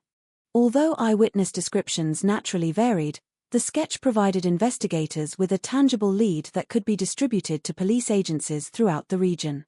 The letters that followed the Stein murder further strengthened the connection. The sender enclosed pieces of Paul Stein's blood-stained shirt. Laboratory examination confirmed that the fabric matched the victim's clothing. This effectively authenticated the writer as someone with direct access to the crime scene. By the end of 1969, investigators possessed several categories of evidence: ballistic comparisons connecting the first two shootings, eyewitness testimony from surviving victims and observers, handwritten correspondence, coded messages, latent fingerprints of uncertain value, and physical items sent through the mail. Viewed individually, each category contained useful information. Viewed collectively, they created an unusual paradox. The investigation contained more evidence than many homicide cases. Yet none of that evidence clearly identified the offender. As years passed, advances in forensic science encouraged investigators to revisit preserved materials. Items collected decades earlier were re-examined using newer laboratory techniques, including DNA analysis where possible. However, these efforts encountered significant limitations. Not every piece of evidence had been preserved under conditions suitable for modern testing. Some biological material had deteriorated. In other cases, uncertainty remained regarding whether recovered DNA originated from the letter writer, postal employees, investigators, or other individuals who had handled the evidence over the years. The case gradually became an example of both the strengths and limitations of forensic science. Scientific techniques could exclude certain suspects. They could compare evidence across crime scenes. They could narrow possibilities. But they could not create evidence that had never existed. Every breakthrough answered some questions while leaving others unresolved. As investigators continued reviewing evidence across multiple jurisdictions, they faced a challenge extending beyond forensic science itself. The offender had deliberately inserted himself into the investigation through letters, symbols, and public communication. Separating genuine clues from deliberate misdirection became almost as important as identifying the suspect. Each new piece of correspondence demanded careful evaluation. Was it authentic? Was it intended to reveal information? Or was it simply another attempt to manipulate investigators and maintain public attention? Those questions would continue to shape the Zodiac investigation for decades, ensuring that every discovery, no matter how promising, had to withstand extraordinary scrutiny before it could be accepted as fact. By the close of 1969, investigators across Northern California were no longer searching for the perpetrator of a single homicide. They were attempting to identify an individual who appeared to move between jurisdictions, selected victims with no known personal connection, and repeatedly communicated with the media after the attacks. The investigation had expanded beyond any one police department, requiring cooperation among local agencies, the California Department of Justice, and, in certain aspects, the Federal Bureau of Investigation. From the outset, detectives faced an unusual problem. The offender had left behind fragments of evidence at multiple crime scenes, but none of those fragments established a clear identity. Ballistic evidence connected the first two shootings. Witnesses provided descriptions following the attacks at Lake Berryessa and San Francisco. Letters supplied details known only to the perpetrator and investigators. Yet every promising lead stopped short of identifying a suspect beyond reasonable doubt. As public attention intensified, tips arrived in enormous numbers. Police departments received telephone calls from individuals convinced they had seen the killer. Family members reported relatives whose appearance resembled the composite sketch. Employers contacted investigators after recognizing similarities between employees and published descriptions. Anonymous letters identified neighbors, former classmates, and complete strangers. Every tip required evaluation. Most were eliminated quickly. Some demanded extensive follow-up. Detectives interviewed witnesses repeatedly, attempting to determine whether separate reports described the same individual or several different people. In many cases, memories had already begun to change. Media coverage influenced recollections, making it increasingly difficult to distinguish first-hand observations from details learned through newspapers or television broadcasts. The composite sketch released after the murder of Paul Stein generated particularly large numbers of leads. Numerous individuals resembled the drawing to some degree. Officers compared photographs, verified alibis, and collected handwriting samples where appropriate. Although similarities occasionally appeared significant, investigators repeatedly encountered the same obstacle: resemblance alone could not establish guilt. One name gradually emerged more often than any other. Arthur Lee Allen became one of the most closely examined individuals in the history of the case. Allen first attracted attention after information provided to investigators suggested he had made statements that some considered unusual. Additional circumstances appeared to increase police interest.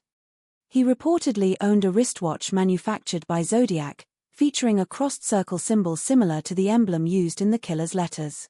Certain acquaintances also described comments that investigators considered worthy of further examination. These factors justified continued investigation. They did not constitute proof. Over the years, detectives executed search warrants, interviewed Allen multiple times, compared handwriting samples, reviewed fingerprints, and later sought DNA comparisons where technology permitted. Despite the extensive investigation, no single category of evidence conclusively identified him as the Zodiac killer. Handwriting experts reached differing opinions. Fingerprint comparisons failed to produce a confirmed match. Later DNA testing did not establish the connection investigators had hoped to find. Although Allen remained a prominent suspect in public discussion, authorities never charged him with the Zodiac murders. Other individuals also came under scrutiny. Lawrence Kane attracted investigative interest because of reported similarities to witness descriptions and aspects of his personal history. Detectives examined his background, interviewed individuals who knew him, and compared available evidence with material collected throughout the investigation. As with Allen, however, investigators were unable to assemble sufficient evidence establishing him as the offender. Richard Gajkowski later became another frequently discussed suspect, particularly among independent researchers studying the case decades afterward. Supporters of this theory pointed to perceived similarities in writing style, chronology, and circumstantial details.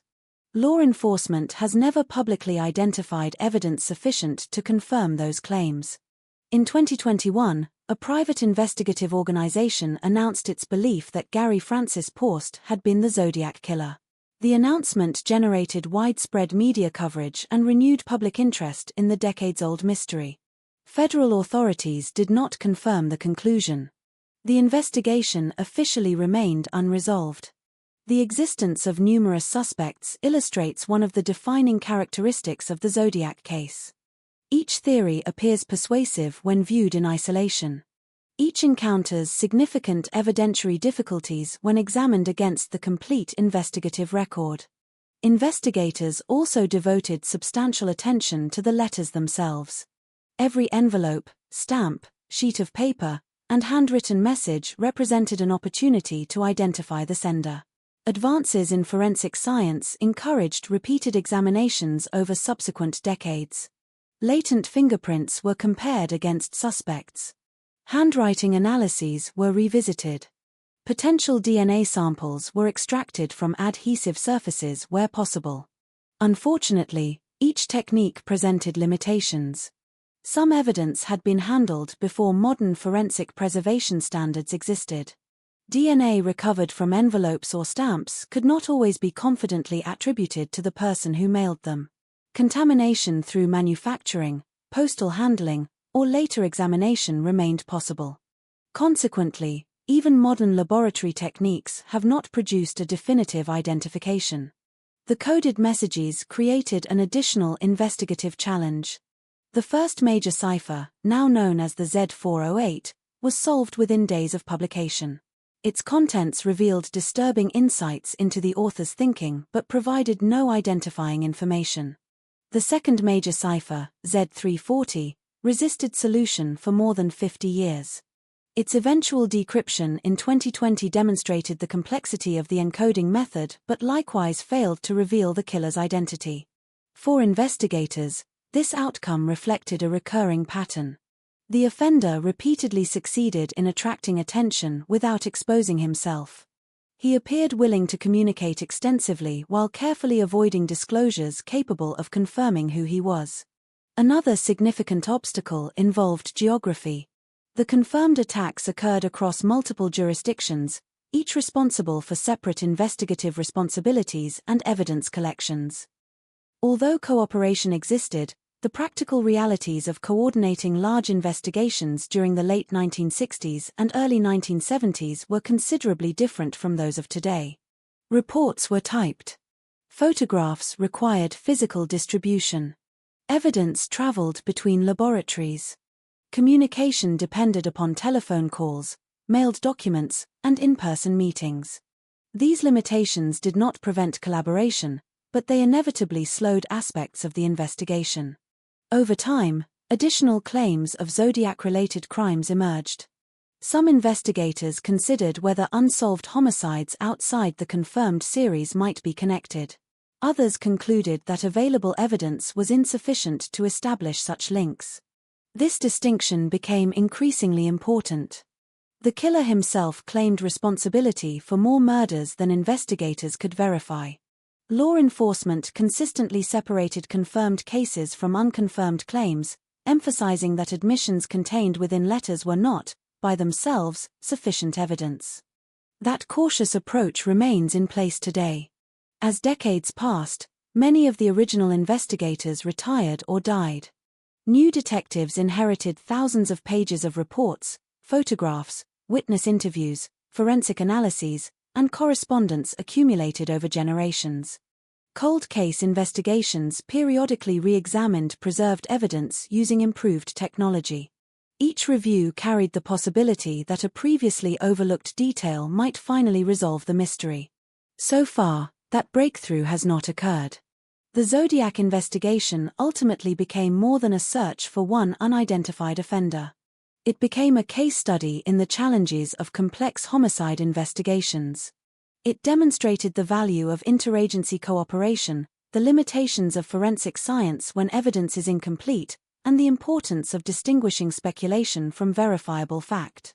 More than half a century after the first confirmed attack, investigators continue to evaluate new information whenever credible leads emerge. The case remains officially open. The evidence remains under review. And despite decades of investigation, the central question has not changed.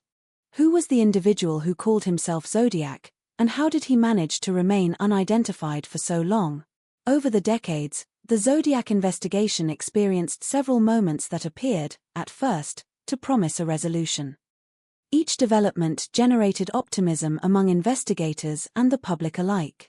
Advances in forensic science, renewed witness interviews, and the re-examination of preserved evidence all suggested that the case might finally be approaching an answer. Yet each apparent breakthrough ultimately revealed the same reality: promising evidence is not the same as conclusive evidence.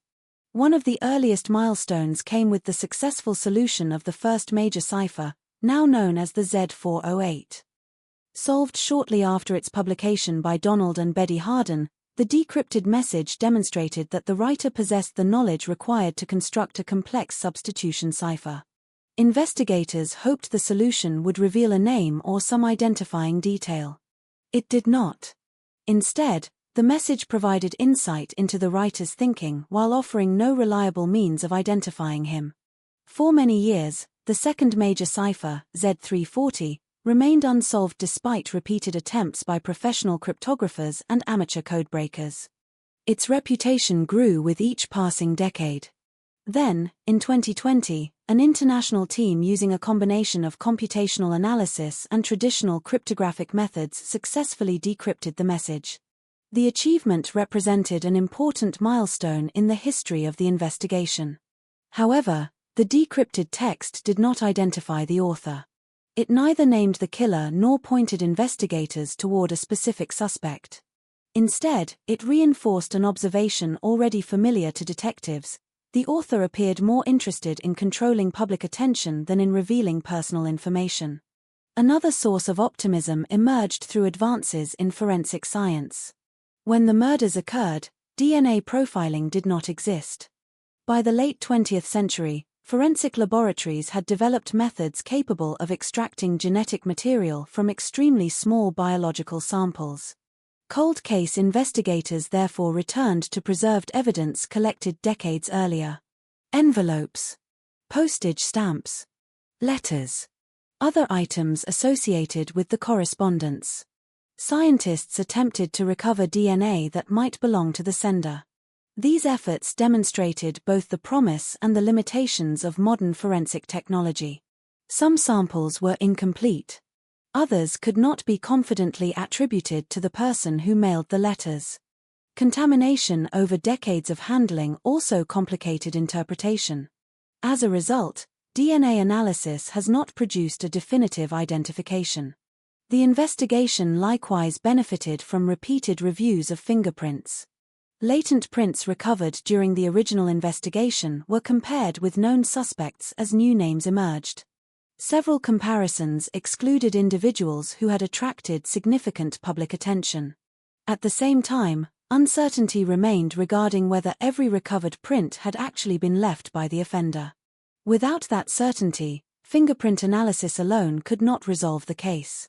The suspect who received the greatest investigative attention remained Arthur Lee Allen. For years, many observers believed the accumulation of circumstantial evidence might eventually establish his responsibility. Investigators examined his background extensively. Search warrants were executed. Witnesses were interviewed. Handwriting samples were analyzed. Fingerprint and later DNA comparisons were conducted where possible. Despite this unusually thorough investigation, authorities never obtained evidence sufficient to charge Allen with the Zodiac murders. His case illustrates an important principle in criminal investigations. Suspicion and proof are not the same. A person may attract considerable investigative interest without the available evidence satisfying the legal standard required for prosecution. The same pattern appeared with other prominent suspects. Each theory contained elements that investigators considered worthy of examination.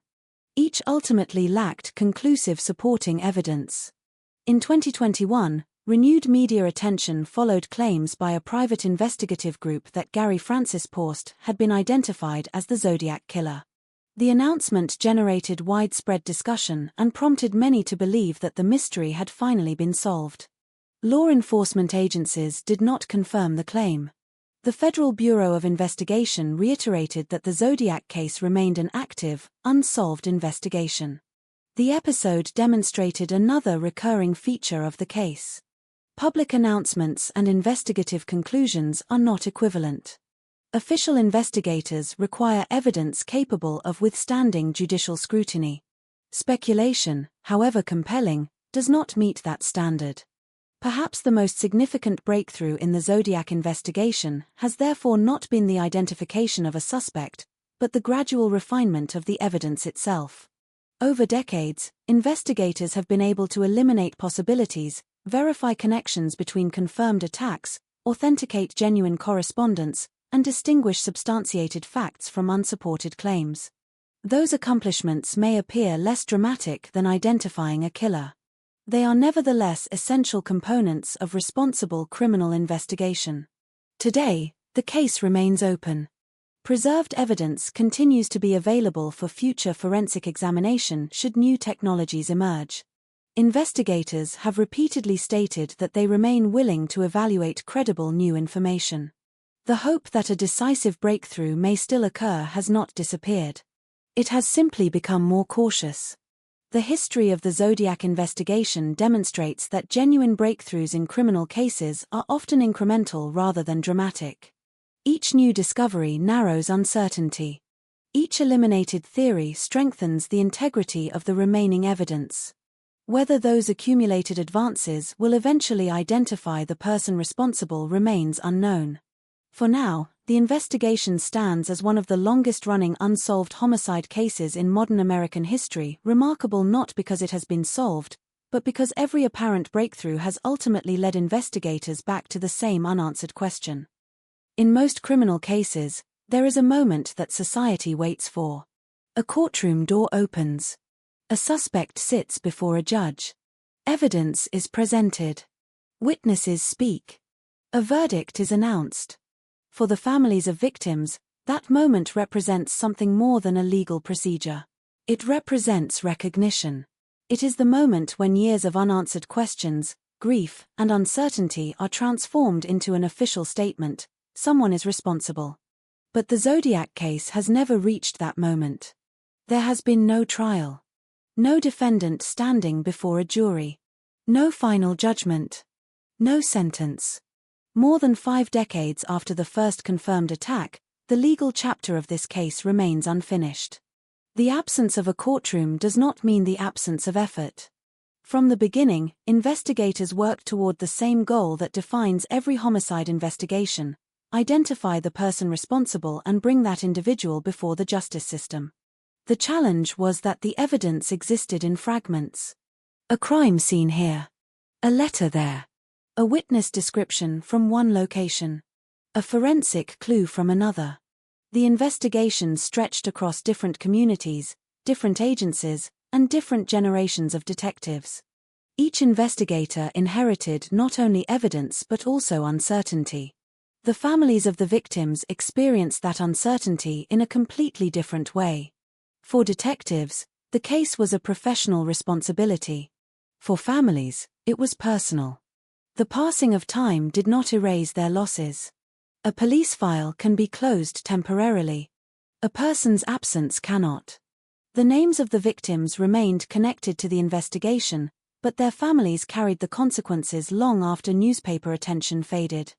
David Faraday and Betty Lou Jensen were remembered not simply as the first confirmed victims of the Zodiac case, but as young people whose lives ended before their futures had a chance to unfold. Dorleen Ferrin's family lived with the unanswered questions surrounding her death and the years of speculation that followed. Michael Mago survived the attack but carried memories of violence that placed him at the center of one of the most examined moments in the investigation. Brian Hartnell survived the attack at Lake Berryessa and became one of the key witnesses whose testimony helped investigators understand the offender's behavior. Cecilia Shepard's death represented another loss that transformed an ordinary day into a permanent tragedy for everyone who knew her. Paul Stein was working as a taxi driver when he encountered the passenger who would make his name part of one of America's most famous unsolved cases. Behind every investigative document were people whose lives continued after the headlines disappeared. The concept of justice in an unsolved case becomes complicated. For many, justice means punishment. It means a conviction.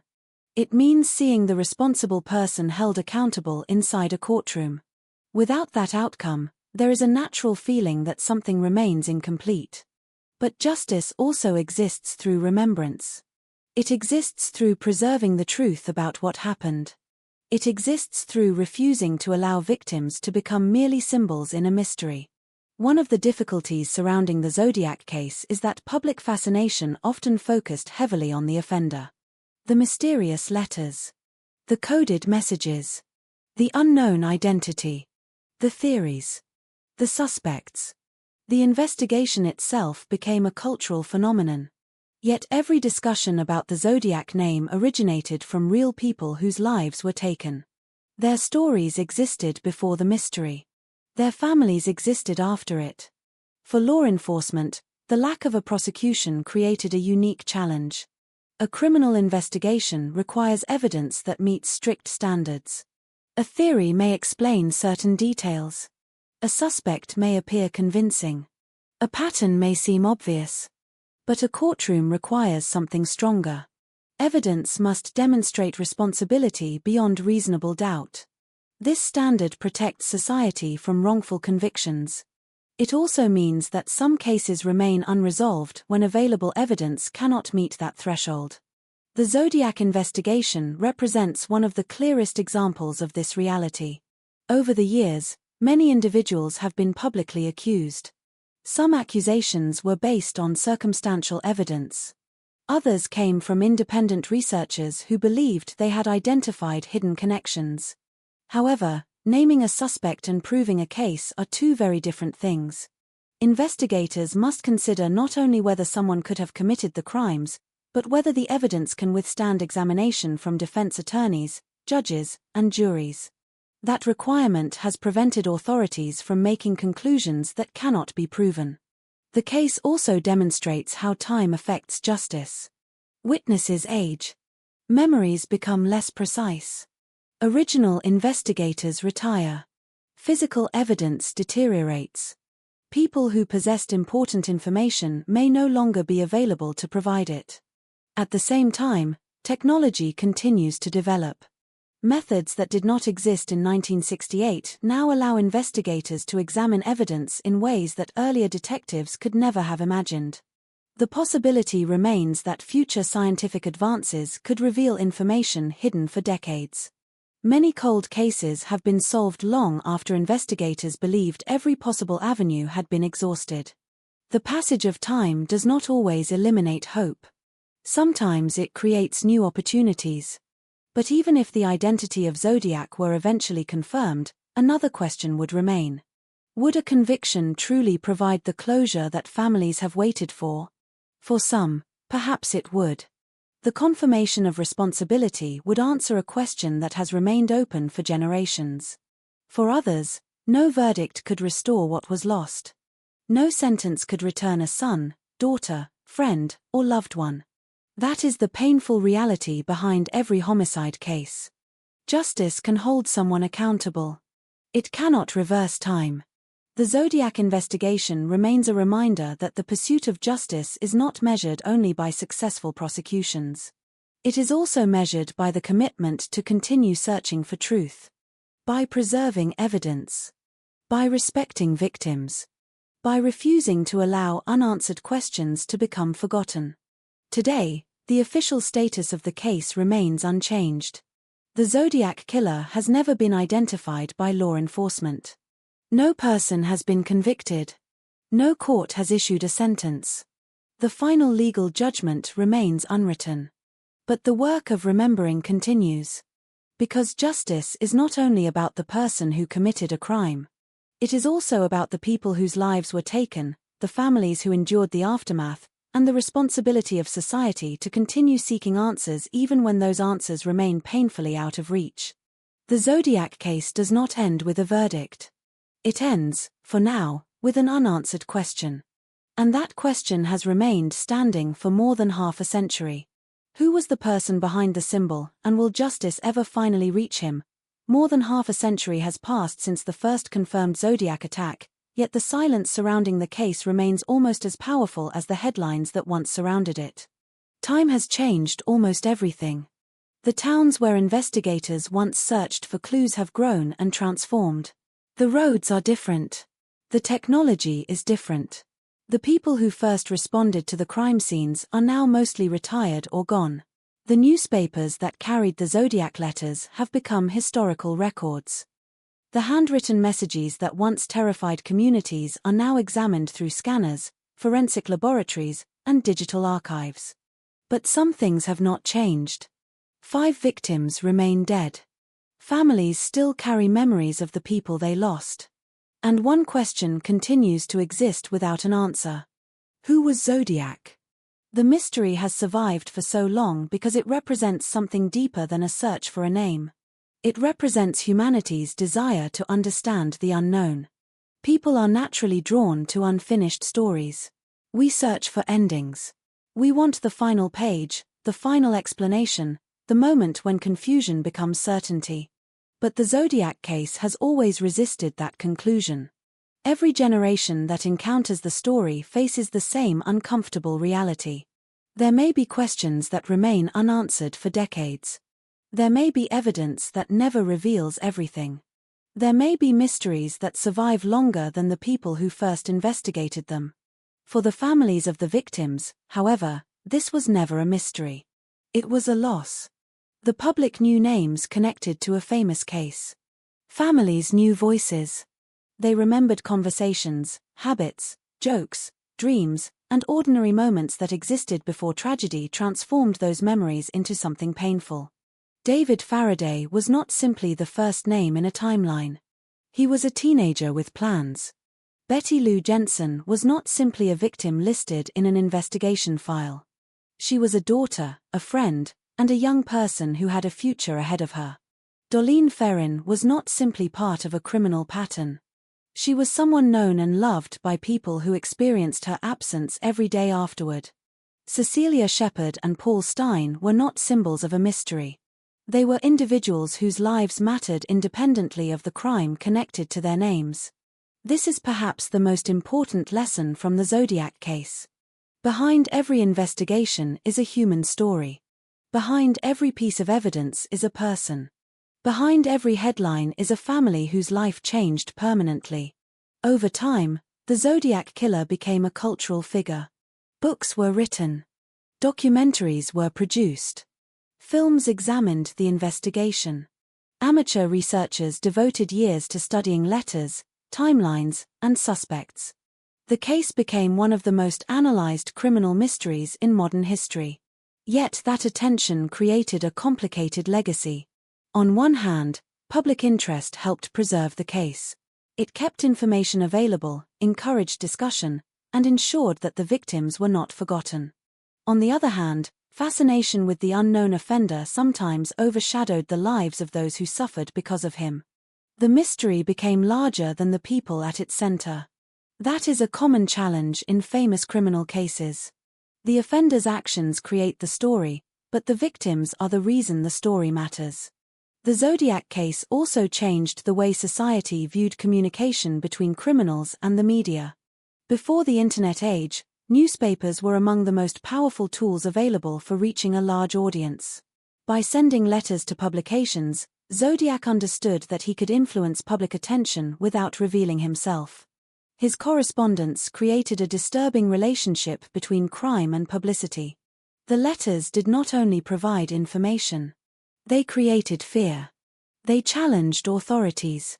They turned the investigation into a public spectacle. Decades later, criminal investigators continue studying cases like Zodiac because they reveal important lessons about offender behavior, media influence, forensic limitations, and investigative strategy. Modern technology has transformed criminal investigations. DNA databases, digital surveillance, advanced image analysis, and computer-assisted research have solved cases that once appeared impossible. But technology cannot recover evidence that was never collected. It cannot replace witnesses who are no longer available. It cannot recreate moments lost to time. The Zodiac investigation demonstrates both the power and the limitations of science. Evidence can reveal truth. But evidence must exist first. The unresolved nature of the case has also created a responsibility for those who continue discussing it. A mystery can inspire curiosity. But curiosity must exist alongside respect. The victims were real people. Their families are real people.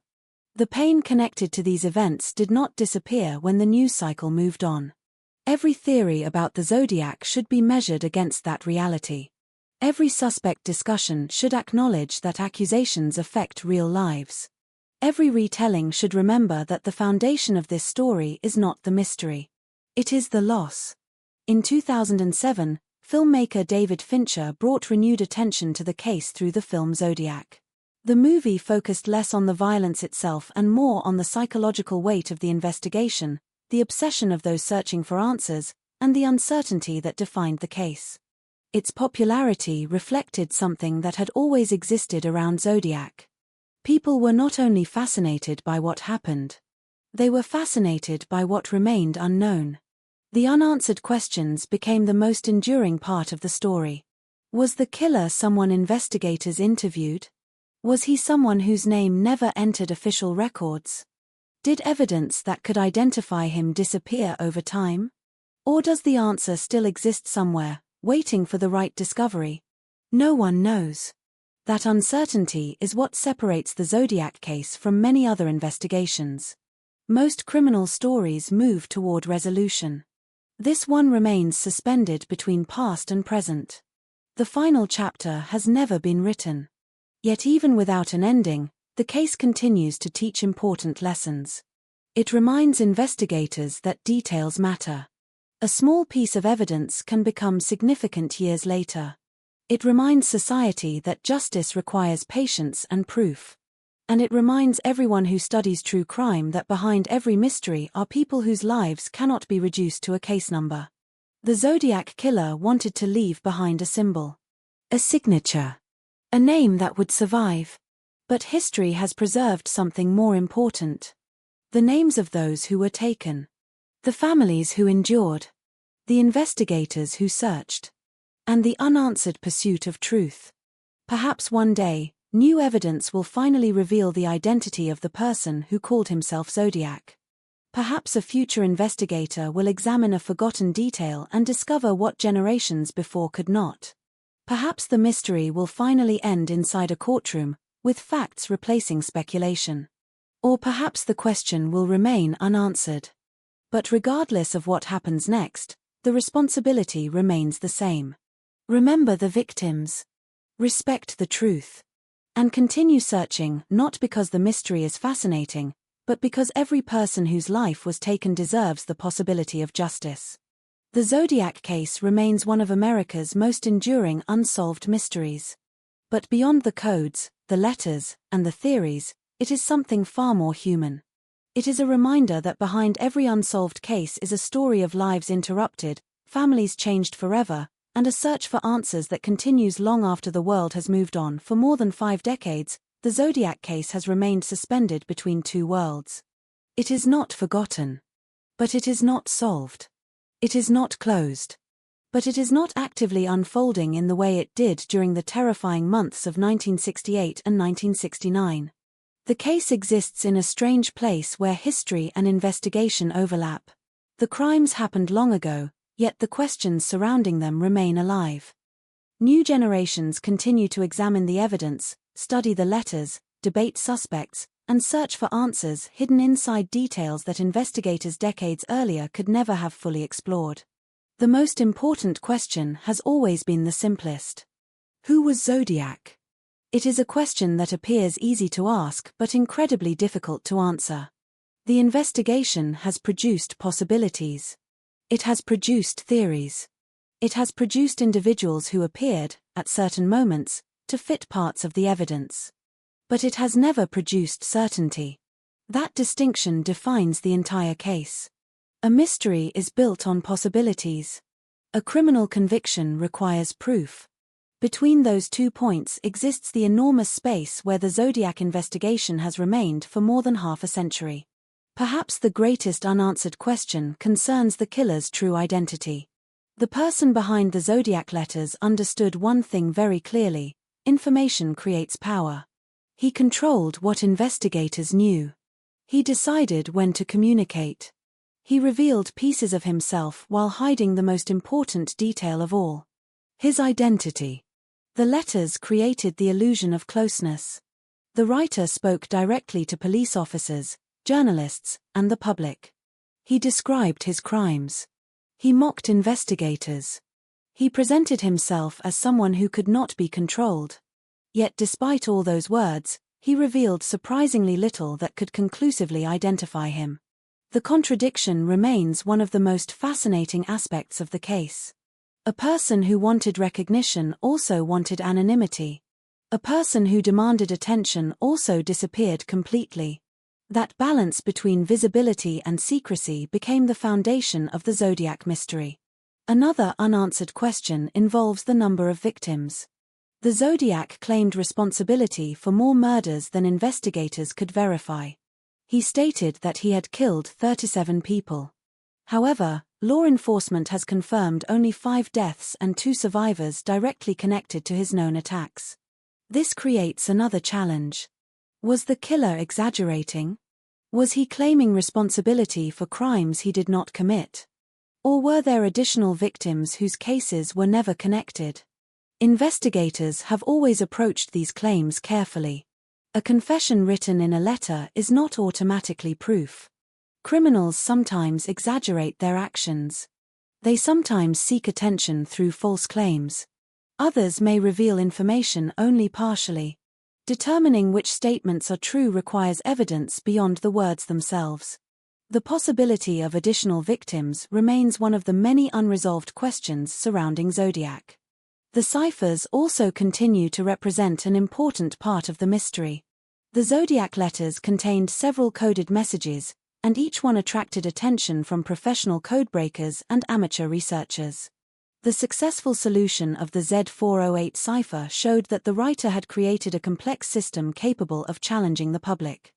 The eventual solution of the Z340 cipher decades later demonstrated that even after generations of study, hidden information could still exist within the original materials. Yet neither cipher provided the answer everyone wanted. Neither revealed the killer's name. Neither exposed a personal history. Neither ended the investigation. Instead, they became reminders that solving a puzzle and solving a crime are not always the same thing. A message can be decoded. A person can still remain unidentified. Another enduring question concerns the possibility of future forensic breakthroughs. When the crimes occurred, investigators worked with the technology available at the time. They collected fingerprints. They preserved documents. They examined physical evidence using the methods then considered advanced. But modern forensic science has transformed dramatically. DNA analysis has solved cases that remained mysteries for generations. Cold cases once considered impossible have been reopened and resolved through new techniques. This possibility continues to give investigators and researchers hope. A piece of evidence that seems insignificant today may become valuable tomorrow. A sample that cannot provide answers with current methods may become readable with future technology. History has shown that science can change what is possible. However, forensic advancement also has limitations. Technology cannot guarantee answers. Evidence must survive. Samples must contain useful information. Results must be interpreted correctly. A laboratory result may narrow possibilities without identifying a person. Science can open doors. It cannot always tell investigators which door leads to the truth. The question of suspects remains equally complicated. Over the years, many names have been connected to the Zodiac case. Some became famous because of apparent similarities. Some attracted attention because of personal histories. Others emerged through independent investigations conducted decades later. Each suspect represents a different attempt to explain the evidence. But every theory faces the same challenge. A compelling story is not the same as a proven case. Human beings naturally search for patterns. When a mystery lasts for decades, patterns can appear everywhere. A handwriting similarity. A timeline connection. A remembered conversation. A coincidence. Sometimes these details are meaningful. Sometimes they are simply coincidences. The work of investigators is separating the two. That process is slow. It requires patience. It requires accepting that some answers may never arrive. Perhaps the most important unanswered question is not about the killer. Perhaps it is about the investigation itself. How does society respond when justice remains incomplete? The Zodiac case has become a symbol of unresolved crime. It represents the frustration felt by investigators who cannot provide answers. It represents the pain experienced by families who never received complete closure. It represents the curiosity of generations who continue searching for the truth. But it also represents something else. The importance of remembering victims even when the offender remains unknown. A criminal case should never become only a mystery about the person who committed the crime. The lives affected by the crime must remain at the center. David Faraday, Betty Lou Jensen, Dorleen Ferrin, Cecilia Shepard, Paul Stein. Their names existed before the Zodiac symbol. Their lives mattered before the investigation began. Their stories deserve to be remembered independently of the person who ended them. Perhaps one day, the final answer will emerge. Perhaps a forgotten document will be discovered. Perhaps a new scientific method will reveal what earlier investigators could not. Perhaps someone who knows the truth will finally speak. Or perhaps the identity of Zodiac will remain one of history's unanswered questions forever. But the passage of time does not erase the importance of seeking truth. Every cold case investigation carries the same message. The absence of an answer today does not mean the search was meaningless. Every interview conducted, every piece of evidence preserved, every theory examined, every victim remembered. All of it contributes to the possibility that one day, the silence will end. The Zodiac killer wanted to control the story. He wanted his symbol to survive. He wanted the world to remember him. But the lasting legacy of this case does not belong to the person who caused the suffering. It belongs to those who continued searching for answers. to the investigators who refused to abandon the truth, to the families who carried impossible losses, to the victims whose lives deserve more recognition than the mystery surrounding their deaths. Because in the end, the greatest unanswered question is not only who Zodiac was. It is whether society will continue searching until the truth is finally found. And until that day comes, the case remains exactly where it has been for decades. Open. Unresolved. Every unsolved case leaves behind a question. Some questions disappear with time. Others become part of history. The Zodiac case belongs to the second category. More than 50 years after the first confirmed attacks, investigators are still confronted with the same challenge that defined the original investigation. How do you solve a crime when the person responsible has remained unidentified for generations? The world around the case has changed dramatically. The roads have changed. The communities have changed. The technology has changed. Even the way investigators think about evidence has changed. But the central mystery remains untouched. A name. A face. An identity. The person behind the Zodiac symbol remains unknown. For modern investigators, the case represents both a challenge and an opportunity. The challenge comes from time. Time is one of the greatest enemies in any investigation. Witnesses who were once able to describe what they saw are no longer available. Memories that once seemed clear become less precise. Physical evidence collected decades ago may have been stored under conditions that do not meet modern forensic standards. Documents may be incomplete. Records may exist in formats that require careful preservation. Every year that passes creates additional distance between investigators and the original events. Yet time can also provide something unexpected. Perspective. New generations of detectives can examine old evidence without being influenced by assumptions that shaped earlier investigations. Technology allows researchers to revisit material in ways that were impossible when the crimes occurred. A letter written more than half a century ago can now be analyzed using methods that did not exist at the time it was created. A fingerprint that once provided only limited information can be compared against larger databases. A small biological sample that once seemed useless may become meaningful as scientific techniques improve. This is the reason many cold cases remain open. The investigation does not end simply because decades have passed. It changes. The modern approach to the Zodiac case relies heavily on careful re-examination. Investigators must separate confirmed facts from decades of speculation. This distinction is especially important because the case has attracted enormous public attention. Thousands of theories have been proposed. Many suspects have been named. Countless articles, videos, and discussions have examined every possible detail. Public interest can be valuable. It can preserve information. It can encourage people to remember forgotten cases. It can sometimes produce new leads. But it can also create challenges. A theory repeated often enough can begin to feel like fact. A suspect discussed for years can become connected to a crime in the public imagination even without legal proof. Professional investigators must work differently. They cannot rely on popularity. They cannot rely on assumptions. They must return to evidence.